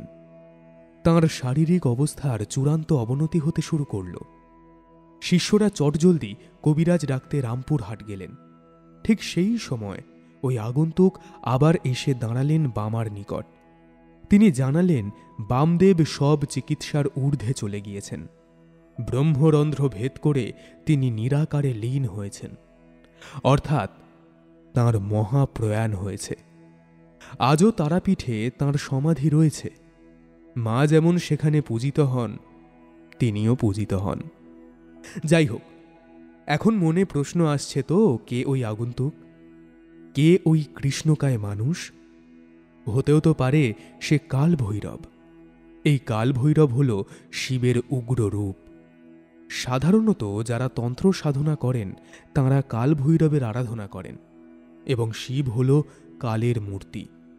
হয়তো সেদিন স্বয়ং শিব এসে নিয়ে যায় তার মানব জীবনের রূপকে। আসলে যেখানে মাতৃশক্তি থাকেন সেখানেই থাকে পুরুষ শক্তি। কালী হোক বা দুর্গা, মায়ের আরাধনা হওয়া মানে সেখানে শিবের উপস্থিতি প্রবল। একজন সৃষ্টি তো আরেকজন কাল। এর পরের পর্বে আমরা জানব ব্রিটিশ আমলে কেমন ছিল বামা খ্যাপার মাতৃবন্দনা।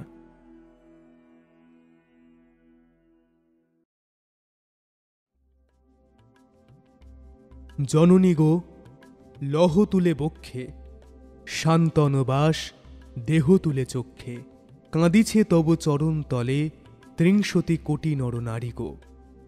ভারত, যেখানে পূজিত হন স্বামী স্ত্রী, যেখানে হয় মাতৃবন্দনা, যেখানে হয় কুমারী পুজো, সেই ভারত মায়ের বুকে প্রথমে মুঘল এসে তছনছ করে। পরবর্তীতে ব্রিটিশ এসে তাদের শাসন শোষণ নিয়ম রীতির মধ্যে দিয়ে বদলে ফেলতে চায় ভারত সন্তানদের মন। কাউকে ধর্মে রূপান্তরিত করেছে তো কাউকে মেরে শাসন করেছে। আমাদের ভারত বরাবর নারী শিক্ষায় এগিয়ে। ভারতে দেবী পূজা পায়। ভারতে দেবী হল শক্তির আধার। ভারতে মা হল স্বয়ং সিদ্ধা। এই দেশে স্ত্রীরা স্বামীর সমান যোগ্যতা পায়। সেই জন্যেই স্বয়ং শিব বা বিষ্ণু বরাবর পার্বতী ও লক্ষ্মীর আরাধনা করেছেন। এই দেশে নারীদের অপমান মানেই শাস্তি, মৃত্যু। সেই জন্যেই আজ দ্রৌপদী সম্মানিত। এই দেশে সীতা ছাড়া রাম শূন্য। এই দেশে কন্যা ছাড়া ঘর, লক্ষ্মী ছাড়া। এই দেশে কন্যা মানেই মা লক্ষ্মী। ভারতে যেমন একাধিক পুরুষ ঋষি ছিলেন, তেমনি ছিলেন নারী ঋষি। ভারতে ছিলেন গার্গী, মৈত্রেয়ী, লোপামুদ্রা, খনার মতন একাধিক বিদুষী নারী। এছাড়াও ব্রিটিশ আমলে যেই নারীরা তাদের বীরত্ব ও সাহস দেখিয়েছেন, আজকের দিনে দাঁড়িয়ে তারাও পূজিত হন। সেটা ঝাঁসির রানী লক্ষ্মীবাই হোক, বা ননিবালা দেবী, বা সরোজিনী নাইডু। সব মিলিয়ে এই দেশ হল মায়ের দেশ, মেয়ের দেশ। সমাজ পুরুষতান্ত্রিক হলেও আইনের খাতায় মেয়েদের স্থান সবার আগে। এমনকি আজকের দিনে মেয়েরা শিক্ষায়, গুণে, মানে সর্বত্র তাঁদের উৎকর্ষতা প্রমাণ করেছে। তাই ভারত যে মায়েদের পুণ্যভূমি, সেইটা তো মানতেই হবে। আজকে আমরা আলোচনা করব ব্রিটিশ যুগে বামা খ্যাপার মাতৃবন্দনা নিয়ে। জানেন কি, ঔপনিবেশিক ভারতে নারীদের যৌনাঙ্গ পরীক্ষায় বাধ্য করতে আইন করা হয়েছিল। এমনকি নিম্ন বর্গের সমস্ত মেয়েদের যৌন কর্মী হিসেবে ধরে নেওয়া হতো, এবং যারা যৌনকর্মী তাদের নাম নিবন্ধ করতেই হতো পুলিশ স্টেশনে, এবং যৌনাঙ্গ পরীক্ষা ছিল বাধ্যতামূলক। এর গভীরে আর গেলাম না। হয়তো বুঝেছেন কেন এই আইন আর কেন নাম নিবন্ধ করতে হতো। ব্রিটিশরা একাধিক কনভেন্ট স্কুল করেছিল, মেয়েরা পড়তে পারবে সেই ব্যবস্থা করেছিল ঠিকই, কিন্তু ওদের পাঠ্যপুস্তক ও ধর্মীয় শিক্ষায় ছিল চূড়ান্ত গোঁড়ামি। জাতে পাতে ধর্মে এই তিনভাবেই মারতে চেয়েছিল ব্রিটিশ। সেই সময় এই দেশের অবস্থা ছিল খুবই করুণ। নিশ্চয়ই মনে আছে জালিয়ানওয়ালাবাগ হত্যাকাণ্ডের কথা। একটা ফায়ার শব্দে শয়ে শয়ে মানুষ নিহত হয়, কুয়োতে ফেলে দেওয়া হয় 8 থেকে 80 প্রত্যেককে। সেই দিন ইংরেজের গুলিতে নিহত হয় শত শত প্রাণ। সালটা 1919। আসলে যেই দেশে স্ত্রী ও মায়েরা পূজিত হন, সেই দেশে ঢুকে যায় পাশ্চাত্য শিক্ষার কালদি। সেই সময় গোটা ভারত জ্বলছে দাউ দাউ করে। ঠিক তারই মাঝে জন্ম নেয় একাধিক সিদ্ধ পুরুষ, যেমন বামাখ্যাপা।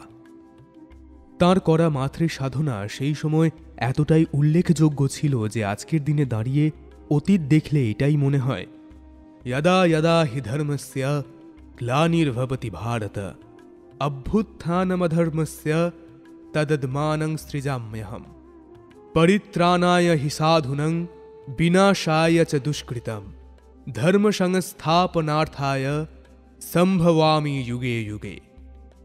বীরভূম জেলার আটলা গ্রামে জন্ম নেন বামা। সালটা 1837।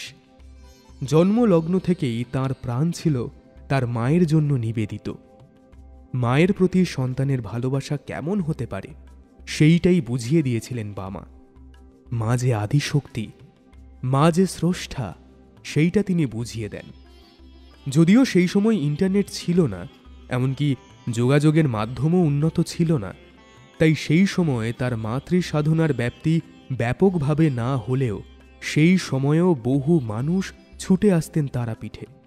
মাই যে সমস্ত শক্তির উৎস, কালের বিনাশ, অশুভ শক্তির হাতিয়ার, সেটা বামা বুঝিয়ে দিয়েছেন।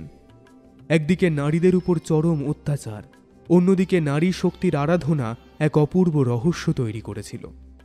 আজকের দিনে দাঁড়িয়ে ইতিহাসের পাতায় চোখ রাখলে দিব্যি বোঝা যায় মুঘল ও ব্রিটিশরা কিভাবে মেয়েদের শোষণ করেছে এবং ভারতে কিভাবে মেয়েদের বন্দনা করা হয়েছে। আজ প্রাচ্য পাশ্চাত্য মিলেমিশে গেছে ঠিকই। আজকের দিনে মেয়েরা খুবই স্বাধীন। আজকের দিনে মেয়েরা তাদের শুধুমাত্র নিজেদের পরিচয় বাঁচাতে পারে ঠিকই, কিন্তু এই দেশে মেয়েরা এখনো মায়ের জাত। এই দেশে এখনো বহু বয়স্ক মানুষ মেয়েদের মা বলে সম্বোধন করেন। এখনো কাকিমা, মাসিমা, জেঠিমা, বড়মা, এমনকি দিদিদের পর্যন্ত মা হিসেবে মানা হয়। বিদেশের সংস্কৃতিতে শুধুই আন্টি আর স্টেপ মাদার ও স্টেপ ডটার ও স্টেপ সিস্টার। আজ সমস্ত মিলেমিশে গেলেও ভারত এখন উজ্জ্বল, এখনো মায়ের দেশ। আজও এই দেশে জন্ম নিয়ে চলেছেন একাধিক যোগী, তান্ত্রিক ও সাধক। ভারতের যোগ ও তন্ত্র সাধনা এতটাই শক্তিশালী যে দেশ বিদেশ থেকে লোক ছুটে আসছেন এই শিক্ষা গ্রহণের জন্য। তাই এই দেশে যতই আঘাত আসুক না কেন, এই দেশের মাটি উর্বর, জল স্বচ্ছ, পাহাড় কঠিন, বায়ু মসৃণ, সাধনা খাঁটি, শিক্ষা তাজা, জ্ঞান প্রবল। দ্বিতীয় বামাখ্যাপা হয়তো আর জন্ম নেবে না, তবে সাধক তথা তান্ত্রিক বামাখ্যাপা সেই সময়ে দাঁড়িয়ে যেই মাতৃ সাধনা করেছেন সেইটা উল্লেখযোগ্য। এর পরের পর্বে আমরা জানব কিভাবে প্রেম ভক্তি মিলেমিশে একাকার হয়ে গিয়েছিল বামাখ্যাপার এবং মা তারার মধ্যে।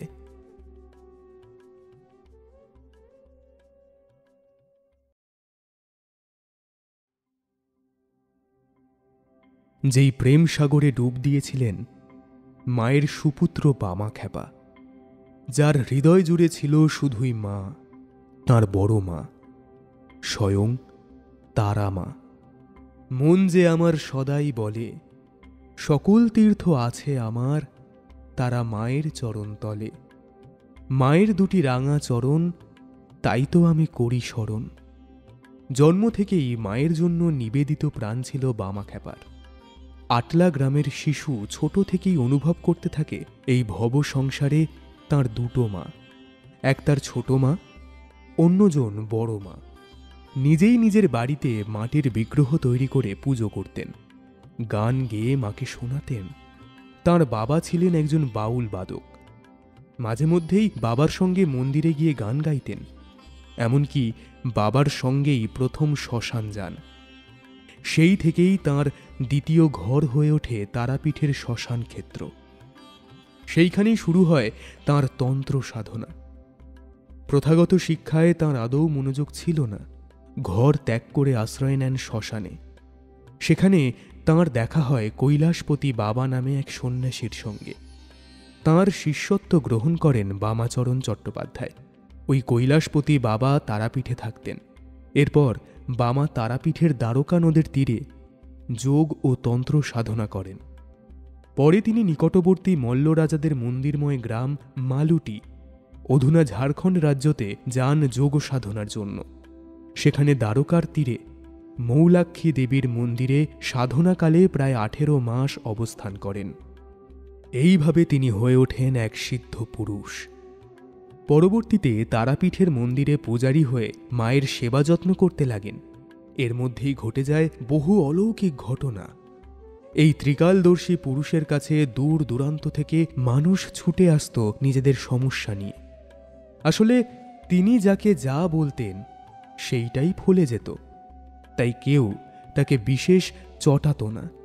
এমনকি যেই বামাকে একটা সময় পুরোহিতরা অপমান লাঞ্ছনা করত, পরবর্তীতে সেই হয়ে ওঠে জ্ঞানী সিদ্ধ পুরুষ, যার চোখে মুখে ছিল অসম্ভব তেজ, প্রাণে ছিল অফুরন্ত প্রেম, আর প্রকৃতি ছিল রসালো।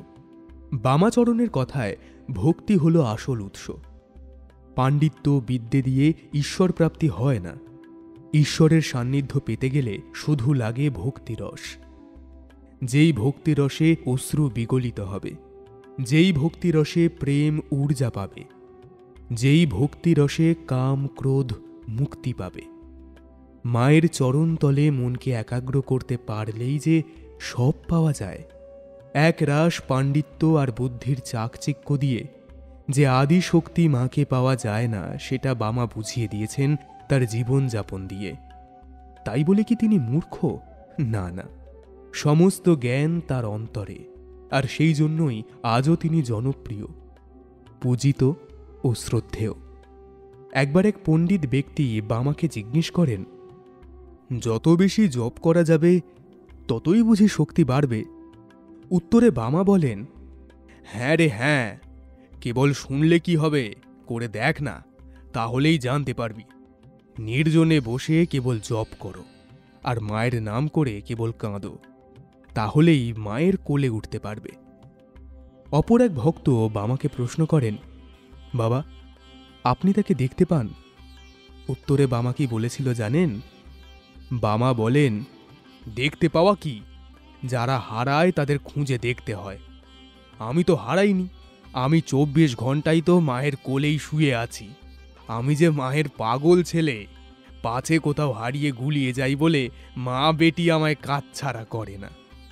এরপরেই বামা গান ধরেন নিজ কণ্ঠে, তোমরা বলো আমি একা, কিন্তু নই রে একা, শুয়ে আছি আমি মায়ের কোলে রে। এমন গান গাইতে গাইতে পাগলের মতো নাচতে নাচতে চোখ ভিজিয়ে দিলেন বামা, যার মুখে শুধুই জয় তারা, জয় তারা। আর ভক্তদের মুখে জয় বামা খ্যাপার জয়, জয় বামা খ্যাপার জয়। কেমন লাগলো মা ও ছেলের অনন্য প্রেমের এই কাহিনী? মাইথোলজি কেন্দ্রিক কাহিনী জানতে চাইলে আপনাকে শুনতে হবে কুকু এফএম।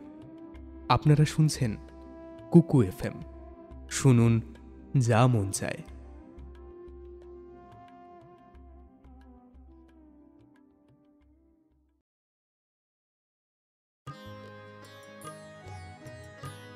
সকলই তোমারই ইচ্ছা, ইচ্ছাময়ী তারা তুমি। তোমার কর্ম তুমি করো মা, লোকে বলে